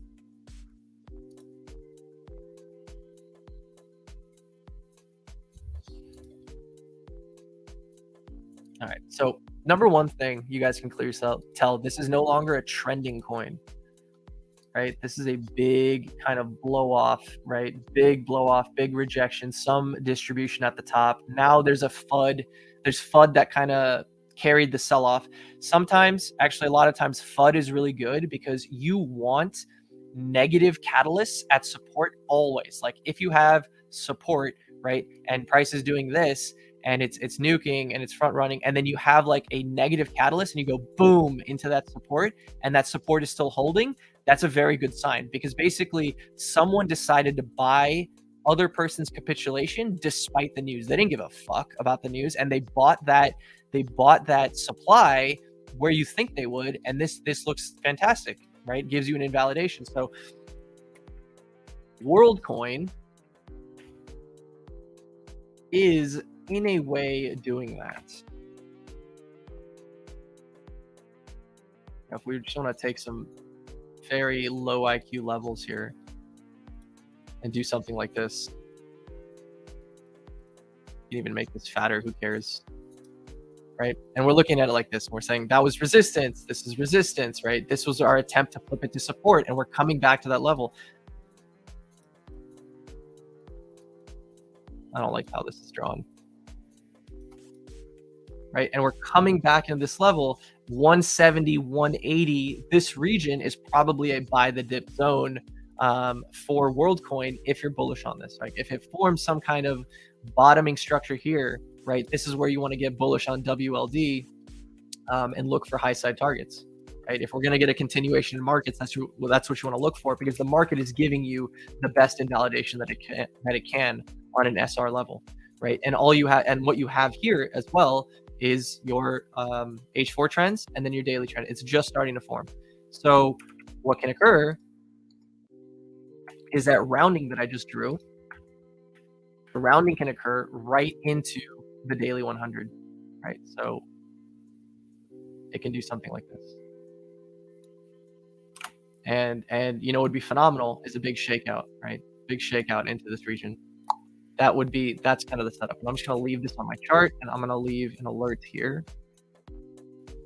Actually, I should have left an alert on this coin as well. Jesus, what a monster. But I'm going to leave an alert here. This is my cope alert of like, if it gets down here, I probably want to see what the hell's going on. Maybe I'll take a long myself. All right, ICP, power of 3. This is probably what he's talking about. This is what Nexus is talking about. Here's your accumulation. This is your manipulation. This is your expansion. If I had to guess, correct me if I'm wrong, Nexus. Let's go to chat.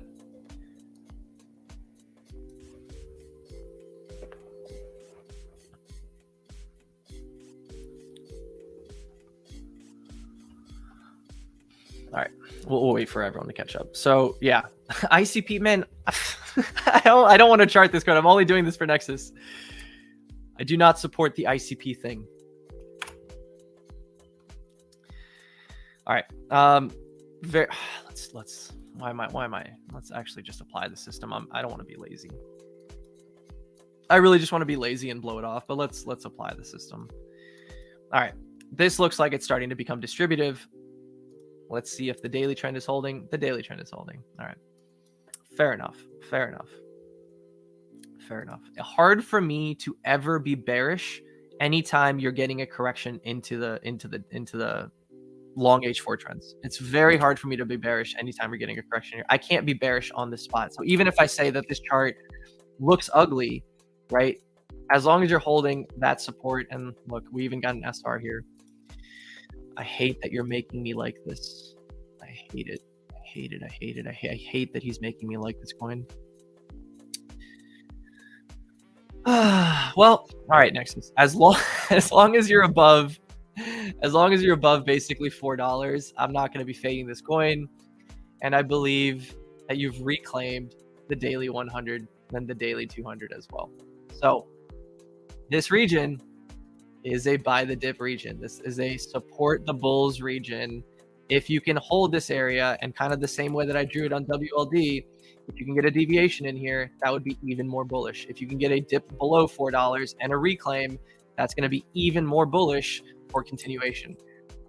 My experience with these coins in the past, and I did this on Cardano in March, is looking at setups like this, right? Where I'm like, oh, I should be supporting this, and they do nothing. And this entire thing turns into deviation and it just rolls back over. I've done this many, many times, and I've talked about it in streams before. I know there's at least one person here that's seen a stream where I talked about this setup where I think a coin is reclaiming and it ends up just being this distributive junk that just rolls over once again. So something to be wary of. And I guarantee you, I could probably find you an example on this. No, I can't. Nope. This is the first time in its history that it's flipped, or it's attempting to flip the daily 200. I would assume. Yeah. Coin's been down only, down only, down only. First time that it's flipping the daily 100. So even the scammiest scam coins in the world are showing life for the first time since the start of the bear market. Tough one. Tough one. Yeah. This is the level, guys. This is the level. There's nothing much else I can say. I'm not going to give any like low time frame triggers on this one. Neon. Whoa. I'm actually in a coin myself right now that I bought down here that's up 10x. And this looks like the exact same kind of thing. Is this coin is up 10x from the accumulation. So I can't cope too bad. I caught one of these. Not massive size or anything, but I caught one of these. Okay. 4-hour trend. Handy dandy 4-hour trend. All right. Yeah. This could be classic topside bracketing, 4-hour trend. Basically want to hold this. Maybe it sweeps the low, gets back inside, and then we can continue sending. The first thing you want to notice is how heavy this has been along the trend, right? There's many times that 4-hour market structure has broken, and you even have a test of the H4 100 here. So the market's telling you that it is extremely volatile. It's not the best 4-hour trender. Let's see the 12. 12 is much more clean. This is getting junky and distributive itself. Doesn't mean that it can't pump out of that, but it is starting to get a little bit distributive there after a really, really nice rally. So if you're in this coin, warning signs are going to be losing the 4-hour trend, right? That opens up the possibility for the gap fill towards the H4 100. People that are looking to buy this coin are probably going to be looking to buy it much lower if it does in fact roll over. If you're looking to chase this pump, the best way to do it is the only way that I know how, right? H4 demand, H4 trend, right? And already gave you that trigger on a wick. But if it happens again, right, that's going to be the place to defend. This is going to be the place to defend this area, right? And hopefully, by the time that happens, this can catch up a little bit, because that would give you a little bit of added confluence. You'd get 4-hour demand, you get the 4-hour 100, and the 4-hour trend probably wouldn't be too far off, right? So you have an opportunity to create one of these kind of scenarios where there's a range, you have a legitimate downside target to bid into, and then you will have range high to target afterwards. A little bit of combination of a little bit of range bound trading, a little bit of demand, and correction into a high time frame trend. Erdry, dude, I don't know how to say Erdry. Thank you, Tommy. Oh boy, we got a lot more requests for coins. RDNT, liquidity, CFX. I did CFX briefly. I didn't like the way it looked. I gave you guys an example of why that's a coin that's no longer on my watch list. I know it's literally on the watch list, but it's not a coin that I've opened in some time. Oh wait, I don't have RDNT here.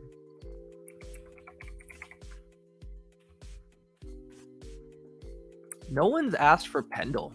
It's surprising. I know NEAR is doing well, so we will look at NEAR. XLM, I guarantee you XLM is not going to be one that I'm going to like. Doc, for Solana, better to trade Solana or higher beta plays like Bonk, whatever on chain?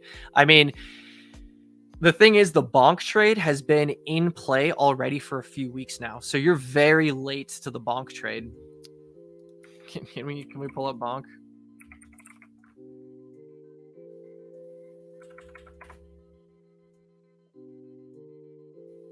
It actually looks better than Solana, doesn't it?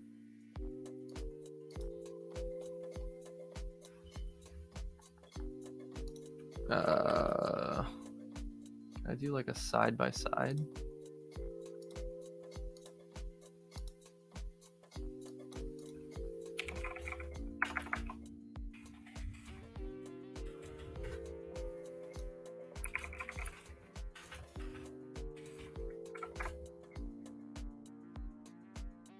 Almost looks the same, huh? All right, this is the daily chart. This is a daily chart. They're almost identical, huh? It's almost an identical chart. I mean, they both look good. You're asking if you should trade Bonk over Solana.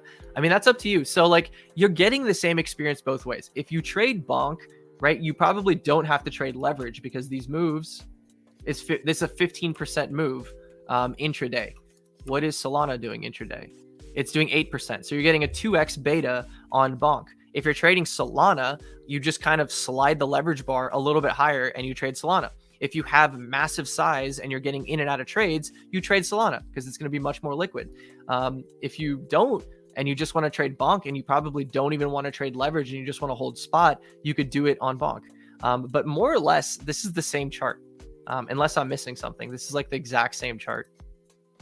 And let's come to 4 hour now. Do a little bit more due diligence. All right. Bonk is stronger.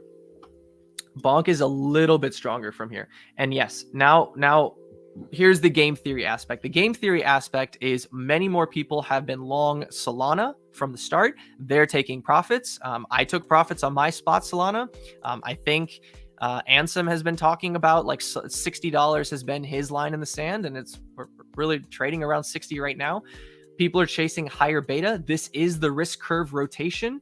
And it looks stronger structurally as far as the trend goes locally than Solana. So whereas Solana's 4 hour trend is kind of pointing downwards and we're attempting to reclaim, Bonk's is still pointing upwards and it's being held.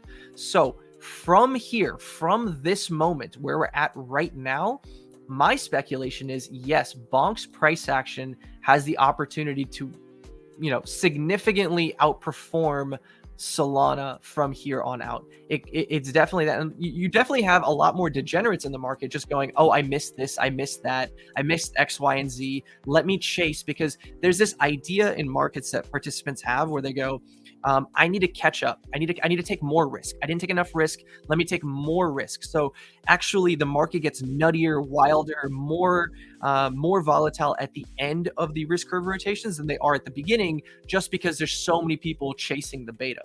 And I think you're seeing that locally right now, where more money probably off of this correction, more money is flowing to support Bonk price than it is to support Solana price. So yeah, good catch there, man. Are you bullish or bearish after ETF approval? Sell the news. Man, it's always a tricky one. The alpha from experience that I can give you is, in my experience, anytime someone questions whether or not something is sell the news, if it's a controversial topic, it's almost always sell the news. If people are debating, is this sell the news? Is this not sell the news? And some people are on one side and other people are on the other side, it's almost always sell the news. Almost always. So I would be expecting ETF to be a sell the news moment as well. What does that mean? Market cycle over? I don't think so. I think this cycle is actually shaping up, and I don't want to get ahead of myself, but it's starting to shape up to be a little bit different than what we're used to. I know a lot of people have been putting out the 2016, 2017 comparisons where you get very nasty, sharp corrections, 40% corrections, and then continue upwards on Bitcoin year over year, month over month. Bitcoin is kind of doing its own thing in a very distributive manner where it does these 2-week gigapumps, right? It does like 2-3 week gigapumps. It gets distributive, right? It does 2-3 week gigapumps. It gets very distributive. It corrects, and then it does it again, and it does it again, and it does it again. So who's to say we're not just going to continue that pattern into next year, into the halvening, into the ETF approval, into the ETF launch, right? Like we do this now, right? And then we start getting bullish again next year for the approvals, right? We have another gigapump. We get the ETF approval. There's our pump. We do another distribution. We dump again. We do this again. Oh, that now it's our halvening, and we do another one, and then whatever, right? Who's to say we don't end up doing something like that? It's too early for me to speculate on. There's so many angles that we could take this market, and I found it more valuable to myself to not get locked into an extremely high time frame bias, because trading price, trading local price, trading weekly charts helped me perform very well here. and very well here, and very well here. And the high time frame bias that this year is just like 2019, and we've put in the market cycle top, and we should roll over, and we should form an accumulation range. That bias is what I was stuck into for a lot of this, and it prevented me from picking up spot on a lot of altcoins that I could have deployed a lot more capital in here if I had a more flexible mindset. So going into my speculation, I do not want to get locked into a mindset from here on out that this is just like a super cycle. This is like 2016. This is like 2013. This is like XYZ. This is going to be so. I don't want to get locked into a bias once again, because all I know is that bias locking is what prevented me from buying spot here, and forced me to have to adjust on the fly during these moves, and forced me to have to really make higher risk decisions than I'm used to along this rally. And I'd like to, and the reason that occurred is because of being locked into kind of a narrative-based bias. How to trade parabolic coins like TIA. I've gone over it many times in this video, John. There's so many coins in this video that are going up only. And the technique that I like to use is 4-hour demand, 4-hour trend. That's how I like to bid into really strong trends. I've gone over it in like 50 coins. So just rewind the stream and you'll see that. Mercury, weekend's going well, bro. Hope you're well. Hope yours is well. Hope yours is too. Oh my God, why is it so hard to read? I'm curious how you scan for top performing alts. I have my own week, but I want to see how you do. I think it would provide value for everyone. So Mercury, in the past, what I would do when markets are not so forgiving and not so trending is use the spaghetti chart religiously. I would use the spaghetti chart, and I would continually monitor day to day which coins are outperforming, and stick to those coins, right? And when those coins were run dry because the trends were over, I would start rotating to the new narrative coins. This time around, I've noticed in the past that I started to over rotate, right? I would over rotate, and my watch list, my hunting watch list would end up with like 14, 13, 18 coins. Alerts would go off at the same time because we'd get Bitcoin corrections at the same time. I would have plans for many of them. I wouldn't know which ones to pick in the moment. I would kind of just do gut feel. And then I would size differently. I would put like, okay, let me put 30% size here, 30% size there. It got very messy in prior risk on phases. So what I've done this cycle is basically on the weekends, pick what coins I'm going to trade for the week. Some of them may not be the top performers, and some of them might be. Some of them might be the giga strongest ones in the market, and some of them might not be. Like I have OP on my list. OP's not, a market leader right now, but I like the OP chart for various reasons, right? I liked OP yesterday off these levels, right? Which is why it's on my chart. I like Pepe speculating that this entire thing is a range. This entire thing is a range reclaim. And if and when we get a spike into these lows and reclaim, that's a giga long trigger to the other side of the range. So I keep that on my list. I like that, Link is correcting into the place that I wanted to correct into. Even though it's not the strongest, I want to continue hammering longs on a potential trend reversal. And then I have my market leaders, and then I have Tia and Render. So I keep my kind of plans for the week very small. And this is what I've done for the past month. And at times it's cost me because about 10 days ago, I was early on this. I think you were early on this too, is the mindset that Ethereum is going to be a market leader. Ethereum risk curve rotation starting, money's going to flow into Arbitrum, LDO, OP, etc., ETH itself. So that's where the bid's going to be.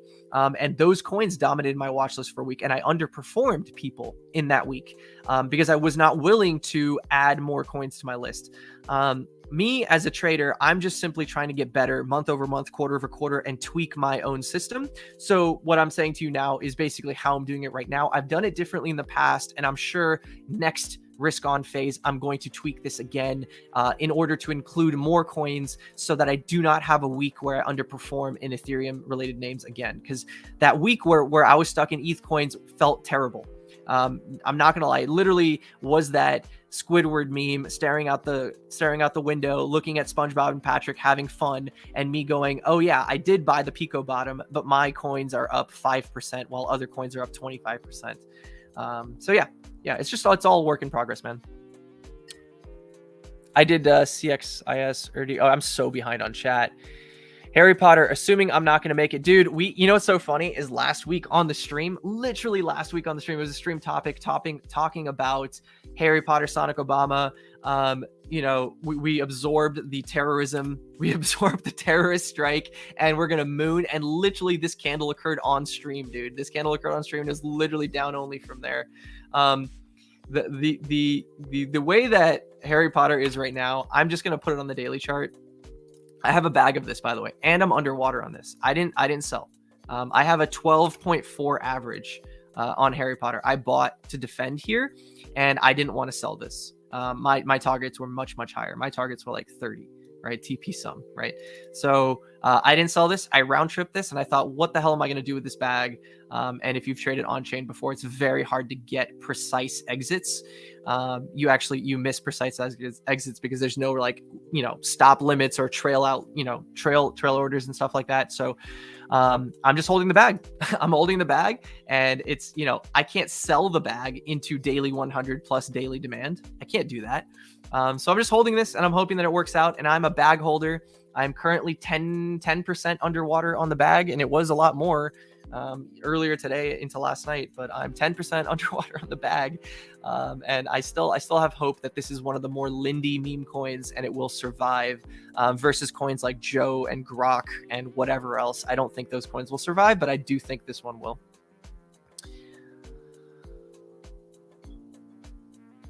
Speaking of Woo, do you like the chart? Mex, I did Woo for a second. I cut my longs on Woo. It's on the list.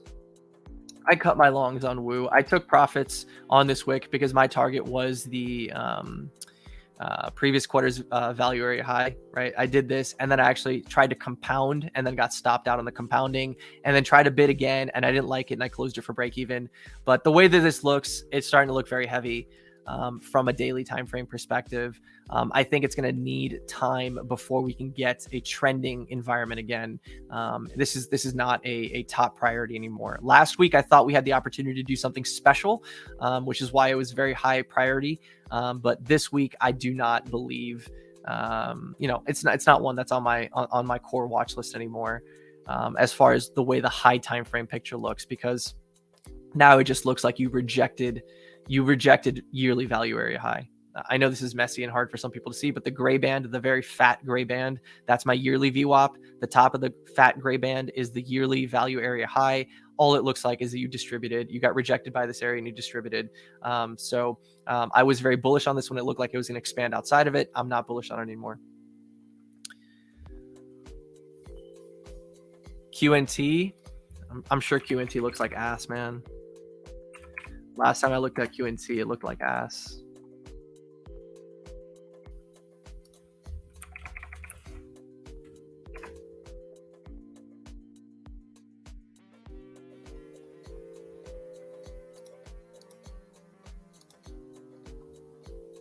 Okay, maybe not. I had a buddy that was in QNT, and he was asking for my advice on quant because, again, this was like he was underperforming the entire year. He was in since like last cycle, I think, or something like that. He had a bag of this, and basically quant had been bleeding the entire year while the entire market was pumping. So he was caught in some underperforming bags.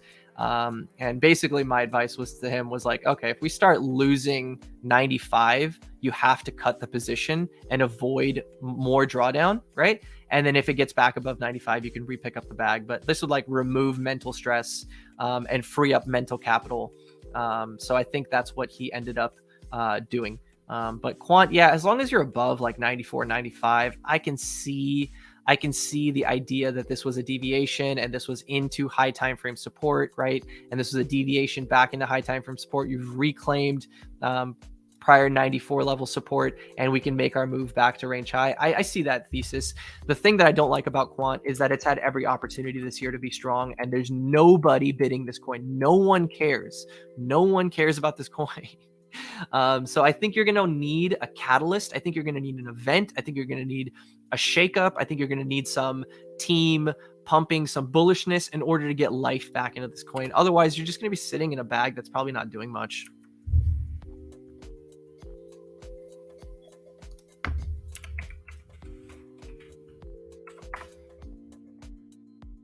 Ooh, that is an ugly weekly candle, is it not?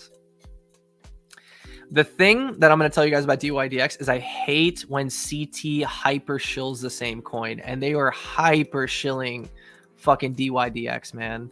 They were going ham on DYDX shills, and yeah, I mean, this is the weekly picture on DYDX as it stands.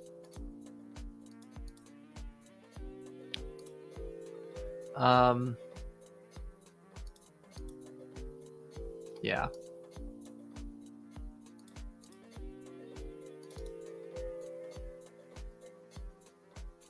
I mean, I'm not going to tell you to be bearish down here at like support at demand.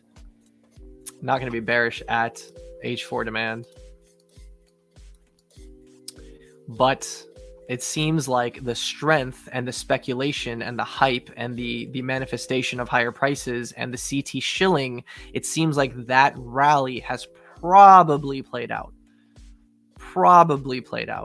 And you likely, if I had to guess and I had to put my money on the line here, you likely get like a lower high at best on this one. I don't know if DYDX is going to be an outperformer and breakout, but I don't want to fade it. I don't know much about it. I haven't been trading it. I haven't been following the new tokenomics because I think that drove price too. I think there was a new like tokenomics proposal on DYDX, which is really bullish. Oh, this is also daily demand. Wait a minute. Man, it is hard to be bearish on this setup. It's hard as fuck to be bearish on this setup. This actually looks good. I mean, as far as the setup looks, this looks fantastic. I'm just using a little bit of discretion.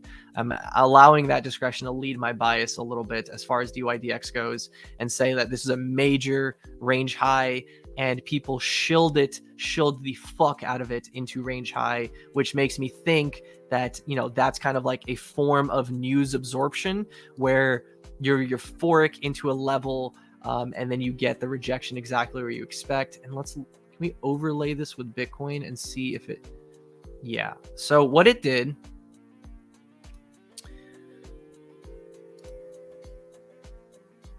it used the Bitcoin pullback to propel itself upwards and then sold off the next one. Is there a way I can do this on log?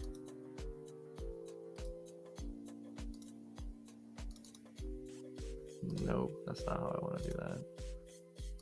Oh boy, what am I doing?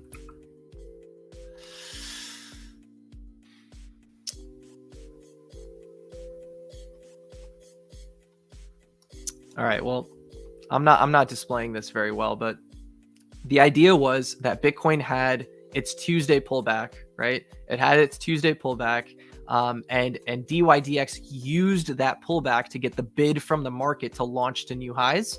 And when it did so, it failed to maintain that H4 trend, that bullishness, and retreated all the way back down to daily demand, right? In a kind of very distributive manner.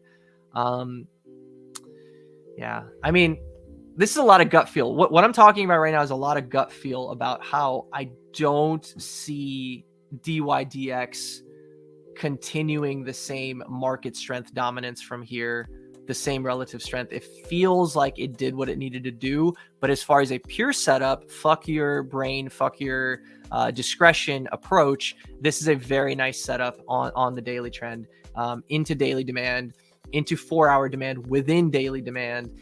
This is not a place you want to be bearish, especially after this sell-off. You can't be bearish at support. This is a long kind of setup or an area to look for longs for sure. The way that I would look for longs myself, right? Well, you know, these are missed. This is missed. So from here, I'm not longing this, right? I'm longing probably a reclaim up here. Like get back above this area, maybe reject, and then I'll look to defend this for another leg up.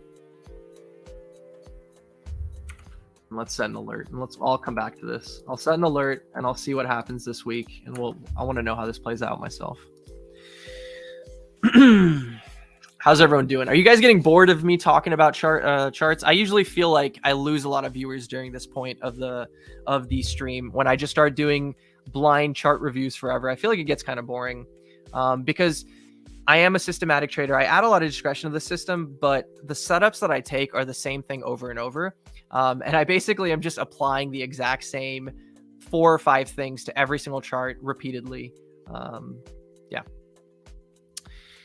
Akash looks okay, probably because of render. Yeah, Akash looks pretty good, man. I'm spot long Akash from like 93.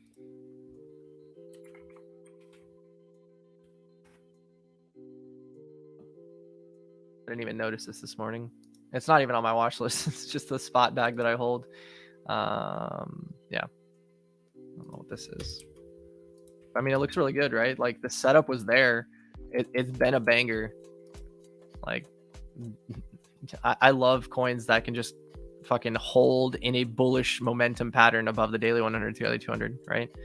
I rebought some of my spots. Where did I? It was like 93 or something. It was like up here. I was a little early to the trigger. Ate some drawdown. But yeah, looks good, man.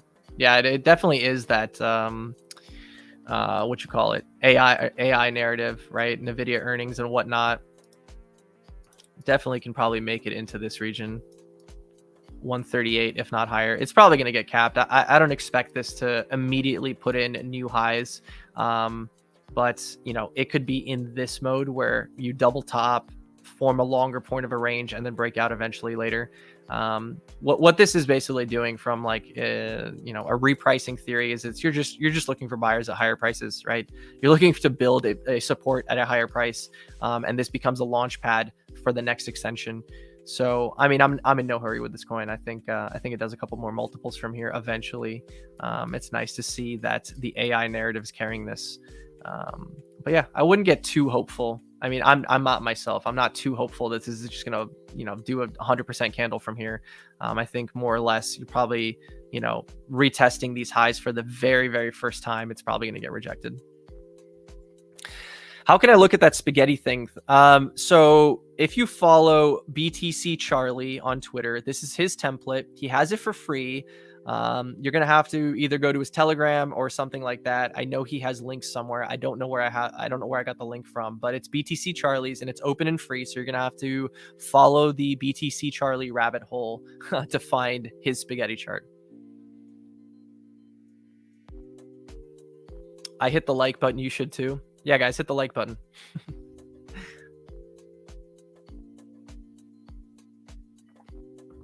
Joe Hart, a little bit of both. A little bit of both, man. I'm not a 5-minute, 15-minute trader. The lowest time frame I come to that I enjoy is the 1 hour chart. So I can go over like recent trades, like for Link this morning. I didn't take Link off of like an extremely strong like trigger, right? For me, I was basically looking at market structure and saying, this is 4-hour demand. We've retreated. We had stacked equal lows. We finally ran those lows. And once we ran those lows, we got a almost bullish engulfing candle. Like we got an extreme bid out of that level, right? So my thesis was, okay, when we retest this afterwards, I'm looking for a higher low to form on the 4-hour. And that higher low is going to be where I'm going to bid. Right. So I did exactly that. I bid into this higher low. I woke up a little late. I missed like the pico bottom of this wick. I didn't have bid set overnight and I got in like 1330, 1329, 1330, something like that. And I'm looking to play reversion. So I took this trade on the 4-hour. I didn't go any lower than this. I didn't go to the 1 hour. I didn't go to the 15-minute. I didn't do anything. I was just literally taking this because I had these levels marked out from a VWAP perspective, from a demand perspective. I had this level marked out and being like, this is where I want to see Link trade. And I actually wanted to see this all the way back into this. Actually, no, all the way back in here, all the way back in here. I actually caught this wick last time. This move, I took this trade as well. I caught this last time as well. And I actually TP'd a little early. I TP'd into this. I'm not going to LARP and say I got the top of that. I TP'd into this, but this is an area of defense that I've been willing to set up on Link a bunch of times. So yeah, I just basically repeated the same game plan on Link here. I didn't take a lower time frame signal. As far as like other trades go on 4 hours, I did like Render last night was a 4-hour. Oh my God, it's so messy.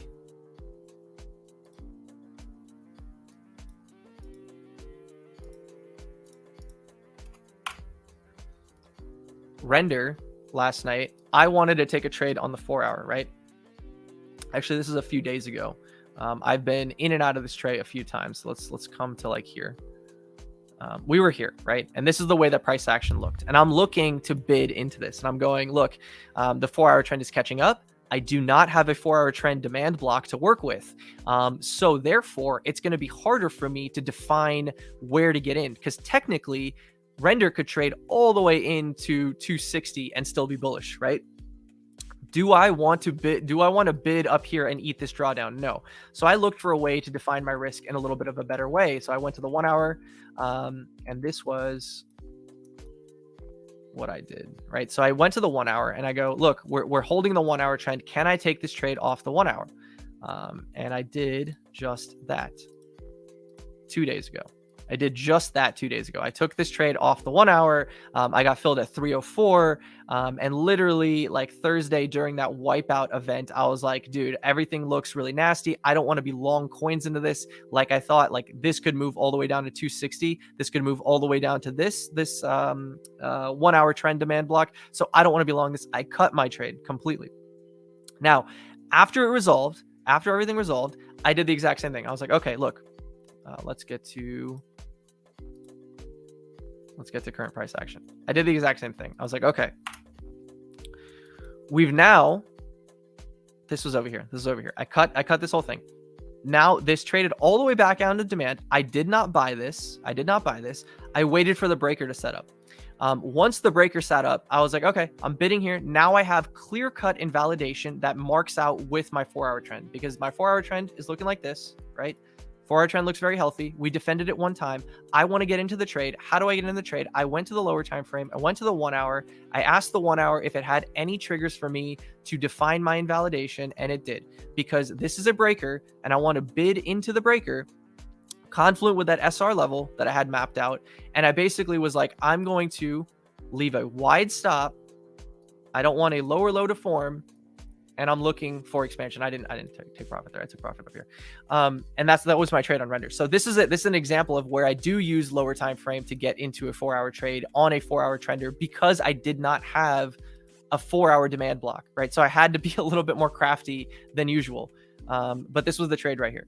And in weeks past, right, I would have gotten stopped on this, because what I've been doing is making hyper aggressive, I would have been doing this, right? I would have been taking the entry up here at the top of the breaker, putting my stop just below the breaker, and then I would have gotten stopped out here.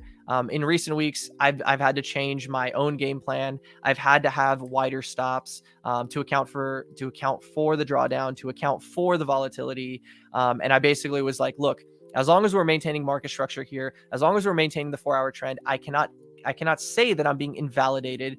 And I knew that this was the level that I was working with. And I was like, okay, as long as that's being held, I'm good. And I got filled overnight. I didn't even notice the drawdown. This was at like 11:10 at night. I was watching Whiplash, got filled on this, and woke up to this candle. So it was very, very nice. But that's an example of recently where I've had to go into a little bit of a lower time frame and make plans based on a lower time frame in order to execute on the 4-hour. Okay. Thoughts on Blur going to season 2 airdrop? Not a fundamental guy, man. I can't talk about Blur airdrops and stuff like that. I have no idea what's going on. Sub Alistair. Those that get bored by your chart analysis hates money. Yeah. I mean, I don't know. I enjoy it because I'm a nerd. I enjoy other people's streams. I still draw, dude. Trader Main is one of my biggest influences. I actually take the breaker setups from him. This setup right here is literally like a main breaker setup, right? And in a bear market or crab market, like I said, that would stop me out. But like a main breaker, this is like a big core of my system is trend reclaims plus breakers, and I get that from Main. And I actually geek out sometimes when I see him streaming, and I'm just on YouTube, doing whatever, and I see Main streaming. I tune into his stream still, like to this day. Whenever I catch them, once a month or every other month or whenever I see them, because I'm a nerd like that. Can you tell me if it's worth buying Prime looking at the chart, please? So it's just Prime then. Someone asked me earlier. It's probably you.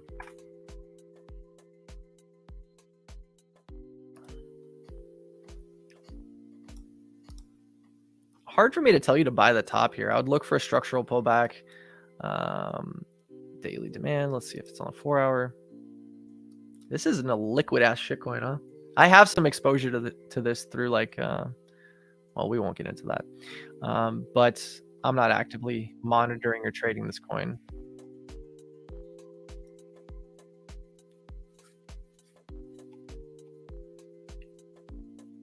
Another thing about Prime, it was heavily shilled on the timeline this past like week. Heavily shilled. Now, I don't know the tokenomics. I don't know the fundamentals. I don't know the catalyst. So I don't know what's on the horizon. I don't know if there's continued like, you know, dates to pay attention to, that like this coin is going to top on this date because there's an event happening. So those are the things you have to pay attention to when talking about coins that are very strong like this. And without knowing those things, I can't really give, you know, my thoughts on it. But I mean, simply speaking, it looks phenomenal, right? It looks phenomenal. It's being bid up. It's having a correction. It's having a correction into the daily trend and daily demand, right? That's daily demand. There's a pullback into daily demand. 1 day, 2 day, 3 days.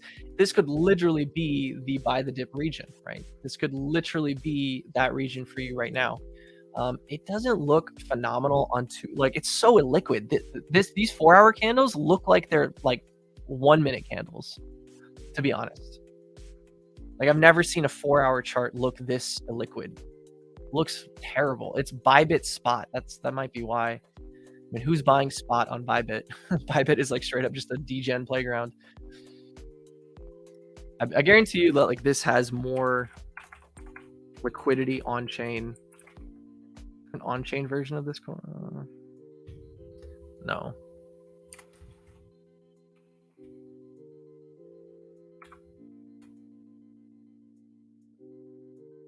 Yeah, that looks shit too.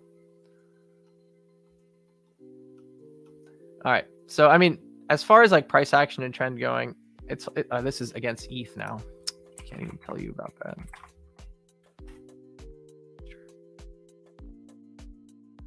I mean, it's holding the system, right? It's holding the system. It's just from a spot perspective, if you want to invest in this coin, it's hard for me ever to tell anyone to buy into something like this from a spot perspective, because you had so many months to accumulate. And if you want to scramble and buy a spot position, it's got to be based on long time frame horizon. It's got to be based on, I think this coin is worth 50 million market cap. I think it's going to flip X coin. X coin is worth 1 billion. That's a 20x return on my money.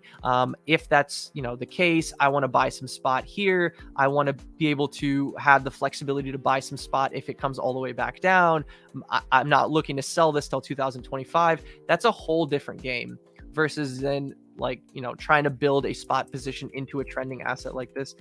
But if you are, I mean, it's respecting, more or less respecting the system. It's just not super clean from a 4-hour trend. It's kind of clean from a daily trend, though. Like, it's very clean from a daily trend. Daily demand, you just have to wait for this to catch up to give you that confluence. But it's tagging daily demand, and you even have a sweep into daily demand, right? So if this is like a daily setup here, this would be the way to define your risk, being like, well, that low should be protected. This is my high side target. That's my risk to reward as far as the trade goes. I'm sorry, I don't think that's like the best that I've done on a coin today as far as giving you guys like a way to play into the strength, because I don't love it yet. You know? Does that make sense?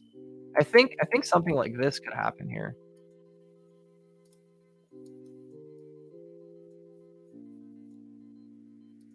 Right, where you're kind of take a long time and you're just waiting for the daily trend to catch up.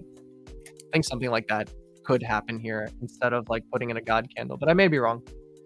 Out of touch, out of tune with this coin. Can also spaghetti over on Velo, large caps, mid cap, low cap categories. Yeah, good point. Realistic. Yeah, you can definitely use Velo on, or you can definitely use spaghetti on Velo. I completely forgot about that.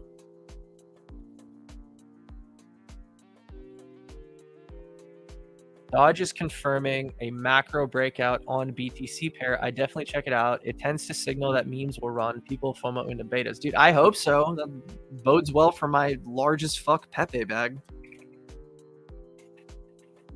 Did I not do Doge? Someone requested it. I think I just forgot to put it on the Look at the USDC or USD pair. Okay, so number one, the first thing I hate about Doge is that everyone is shilling it right now. Like I've seen so many people like, I'm picking up spot Doge. Oh, this, this Elon thing is coming up. X, Y, and Z, and it's just been a chronic underperformer. Oh, it's in a macro range. It's gonna break out any day. So, like the noise, the volume around Doge as far as social sentiment is extremely high. Like people are speculating on very bullish things for Doge. And structurally speaking, it looks really good from low time frame. Let's look at the weekly. It looks great on the weekly. Let's check out the VWAPs if these have flipped yet. Okay, so you're at yearly value area high overlapping with prior quarter value area high. This is a very significant resistance. That's why you're getting that pullback. The bullish thing here, the thing that I like, is how long Doge spent fighting with the yearly VWAP. Because when you're fighting with this forever and have a massive rejection and you're still making a new high, this becomes the line in the sand. So that is actually a fantastic signal for bulls right here. And if your target, wow, look at these candles. People, someone is like turbo dumping Doge for every single one of these moves. That's fucking wild. Okay, anyways, let's remove this. Actually, I need that level.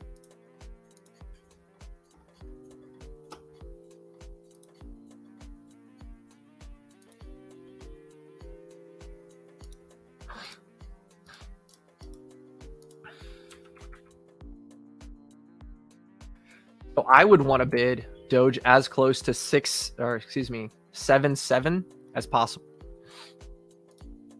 Let's check the trends. 4 hour being held. Very nice. This entire thing is demand. That is the fattest demand block I've ever seen in my life. It's hard to work with. Yeah. So that's yearly value area low. We know yearly value area high is right here. And then we wanted to check out the Bitcoin pair is what was requested.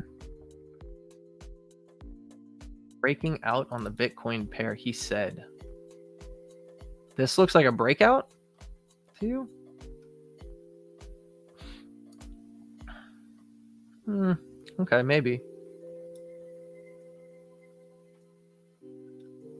I mean, how do we know it's not just a single candle pump like it was in April, like it was in the July top, and like it is in the November top, right? All of these were very significant tops in the market. Okay, let's look at April 3rd, Bitcoin. We're going to look at July 25th, and then now we're going to look at November 17th. So what is that again? April 3rd, July 25th.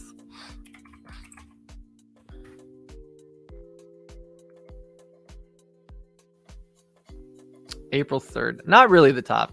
Okay, fair enough. Not really the top. Bitcoin did push higher. July 25th. July 25th. Okay, that pumped because Bitcoin nuked. And here we are here. Not any conclusions that I can actually draw from that. I thought that was going to be cooler, guys. I thought that was going to give us a much more interesting view. But yeah, if you're just looking at this like bird's eye view, this is a pullback that's very nice because your invalidation's kind of close. Like 770 should be a defended area.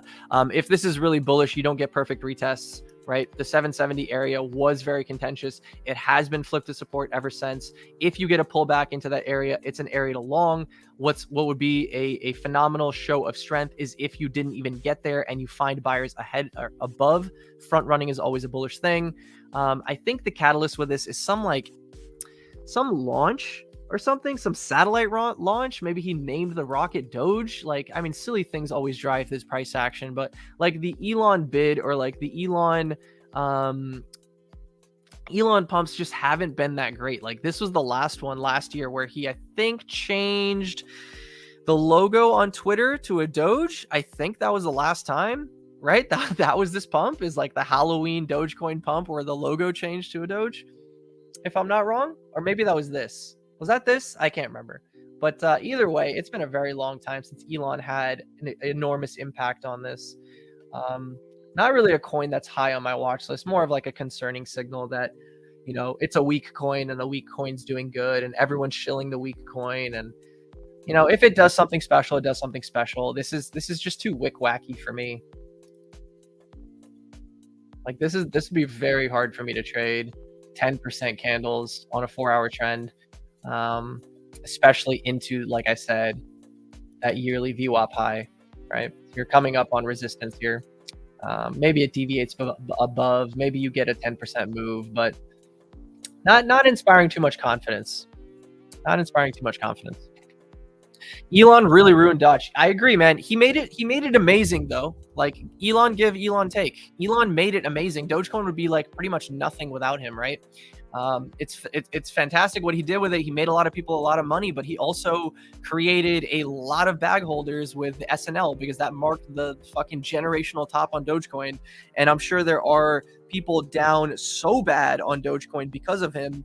But in his defense, he was pumping Dogecoin for years before like people bought the top on SNL. Like he was literally pumping Doge from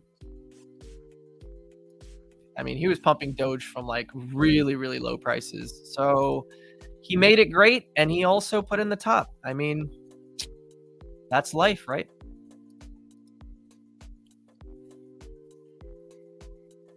Prime trades on Coinbase. Why didn't I see a Coinbase pairing?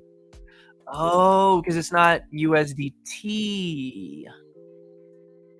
Please be more liquid. That's still kind of shit, man. It's still kind of illiquid as fuck.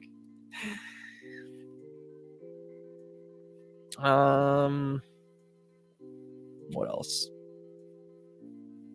Any other questions, guys? I think we ran through all the chart requests.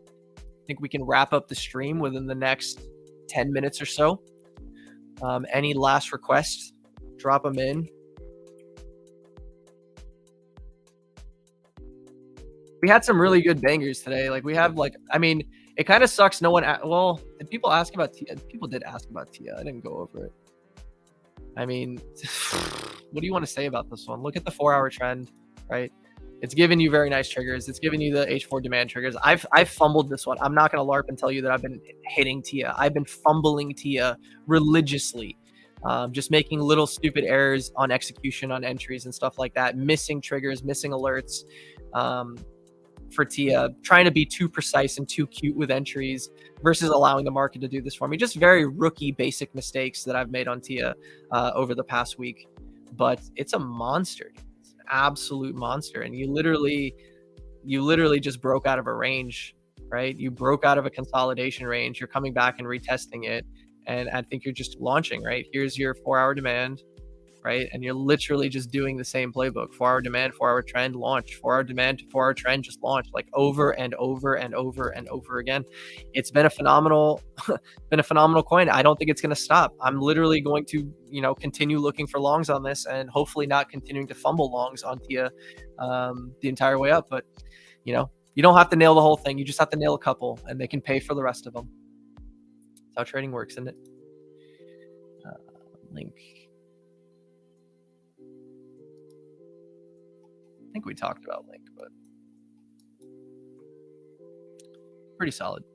I think this gets a nice mean reversion. I think high side target for me this week is if we can get back into the monthly value area high. If we can continue holding monthly value, if we can continue holding above the quarterly value area high and creep back into this, I think we can fill all the way back up to 15 once again. 14, 15, very contentious level on this chart. Let's get rid of these VWAPs. Talk about that. Yeah. I mean, it's a fairly inefficient move on the way down. I definitely think Link can make its way back up to 14, 15. I think that's kind of the start of the value up here too. Oh, no, this target's much higher. 1577. 1430. Yeah. Levels you have to watch out for. Yeah, I don't think it's going to be as dramatic of a one-sided pump like this from here on out. But yeah, definitely an area to protect, which we have protected, and we're looking for $15 this week, which is not too much to ask for in my opinion. Render, same deal, right? Once we get demand, we bid again, rinse and repeat. ASTR.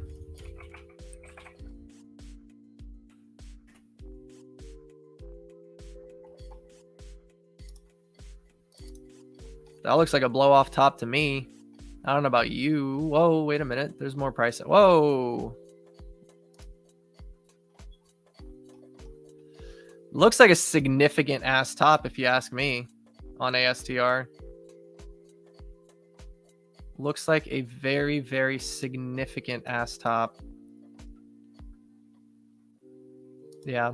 The lesson that I started the stream with, guys, is kind of like what's guiding a lot of my reactions to these chart requests. And that lesson at the top was kind of the mindset that liquidity is going to concentrate to a few coins, focus on the winners, focus on the risk curve rotations, basically the coins that are beta to the winners, right? Like Bonk to Sol, like Tara to Cass, and so on, right?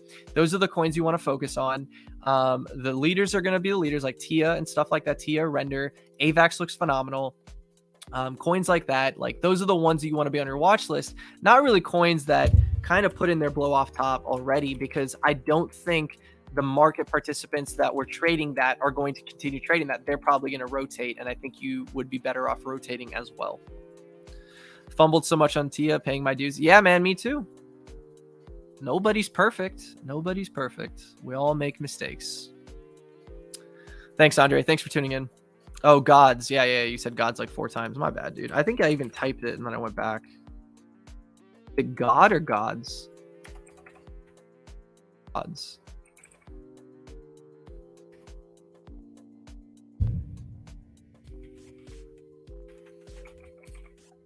Wait, does this have price history? All right, man. Any coin that looks like this, I mean, it had every opportunity this year to pump.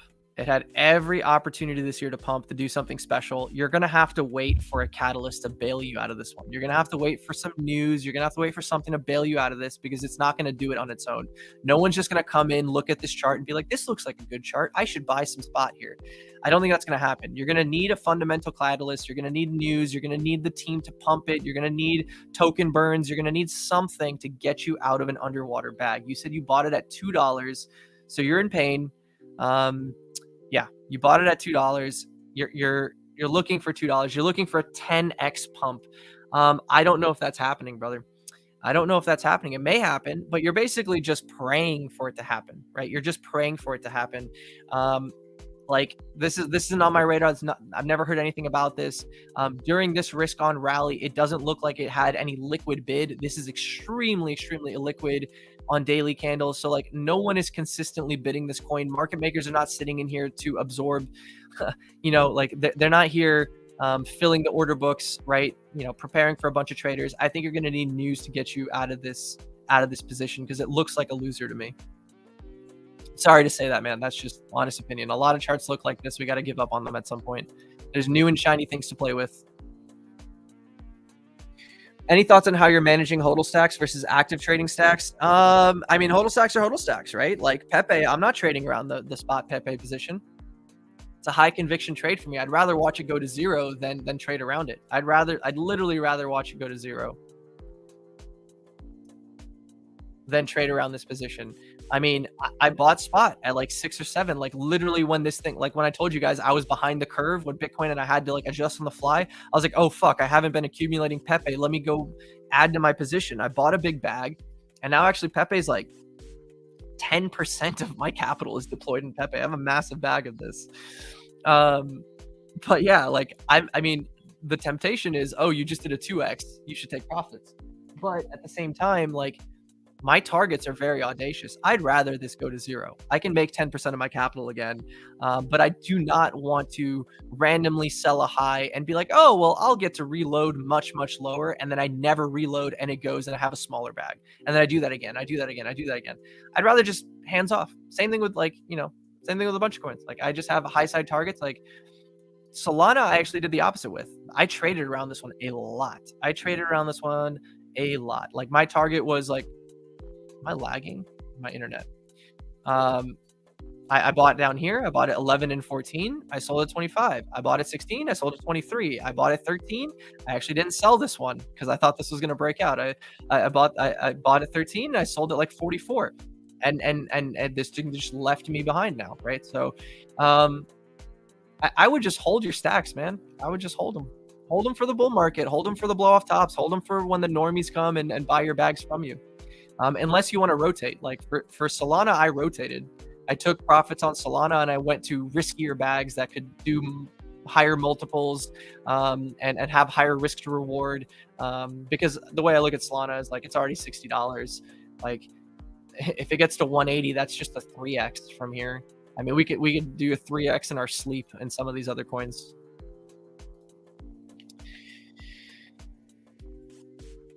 Later, Tiep. Thank you for stopping by, man. All right, boys. Should we call it there? I think we should call it there. We've been going for 2.5 hours. I appreciate each and every one of you stopping by. If you haven't checked out the Woo deal, go ahead and check that out now. I think it's a phenomenal deal. I'm going to drop it in the comments here. Basically, you get a free access to a private group with me, a private channel, should I say, not a group, private channel, where you can pick my brain all days of the week, all hours, and you'll get a private stream. On Thursdays, you'll also get 50% off of fees. Excuse me, a 50% cut of the fees. That deal expires tomorrow. You'll also be able to get rebates on your trading. And you'll also get access to the indicators, all the indicators that I showed you, all the clinic indicators, the clinic trend, H4 trend, the day one, the clinic D1. You'll get access to those 3 indicators as well. So set up too, and leave a like. And I love you, and thank you for joining and hanging out with me on your Saturday. I hope you guys have a phenomenal weekend, and I'll talk to you guys next week.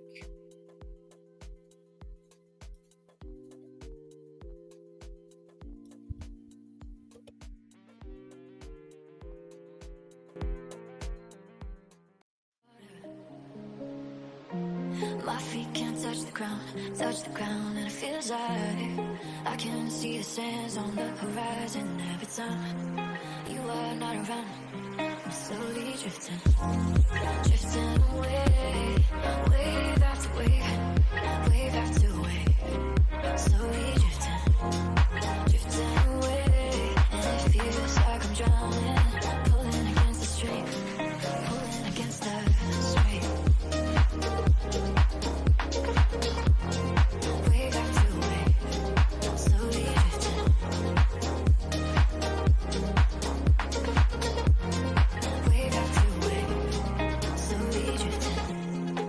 I can make it easy to love me, but still I reach to find a way. We're stuck here in between. I'm looking for the right words to say. I'm slowly drifting away, wave after wave. I'm slowly drifting away, and it feels like I'm drowning, pulling against the stream, pulling against the stream. Wave after wave, slowly drifting.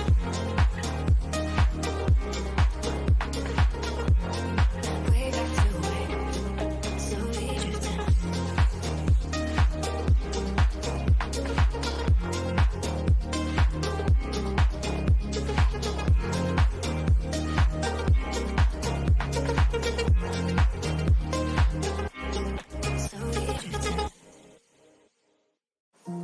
My face above the water, my feet can't touch the ground,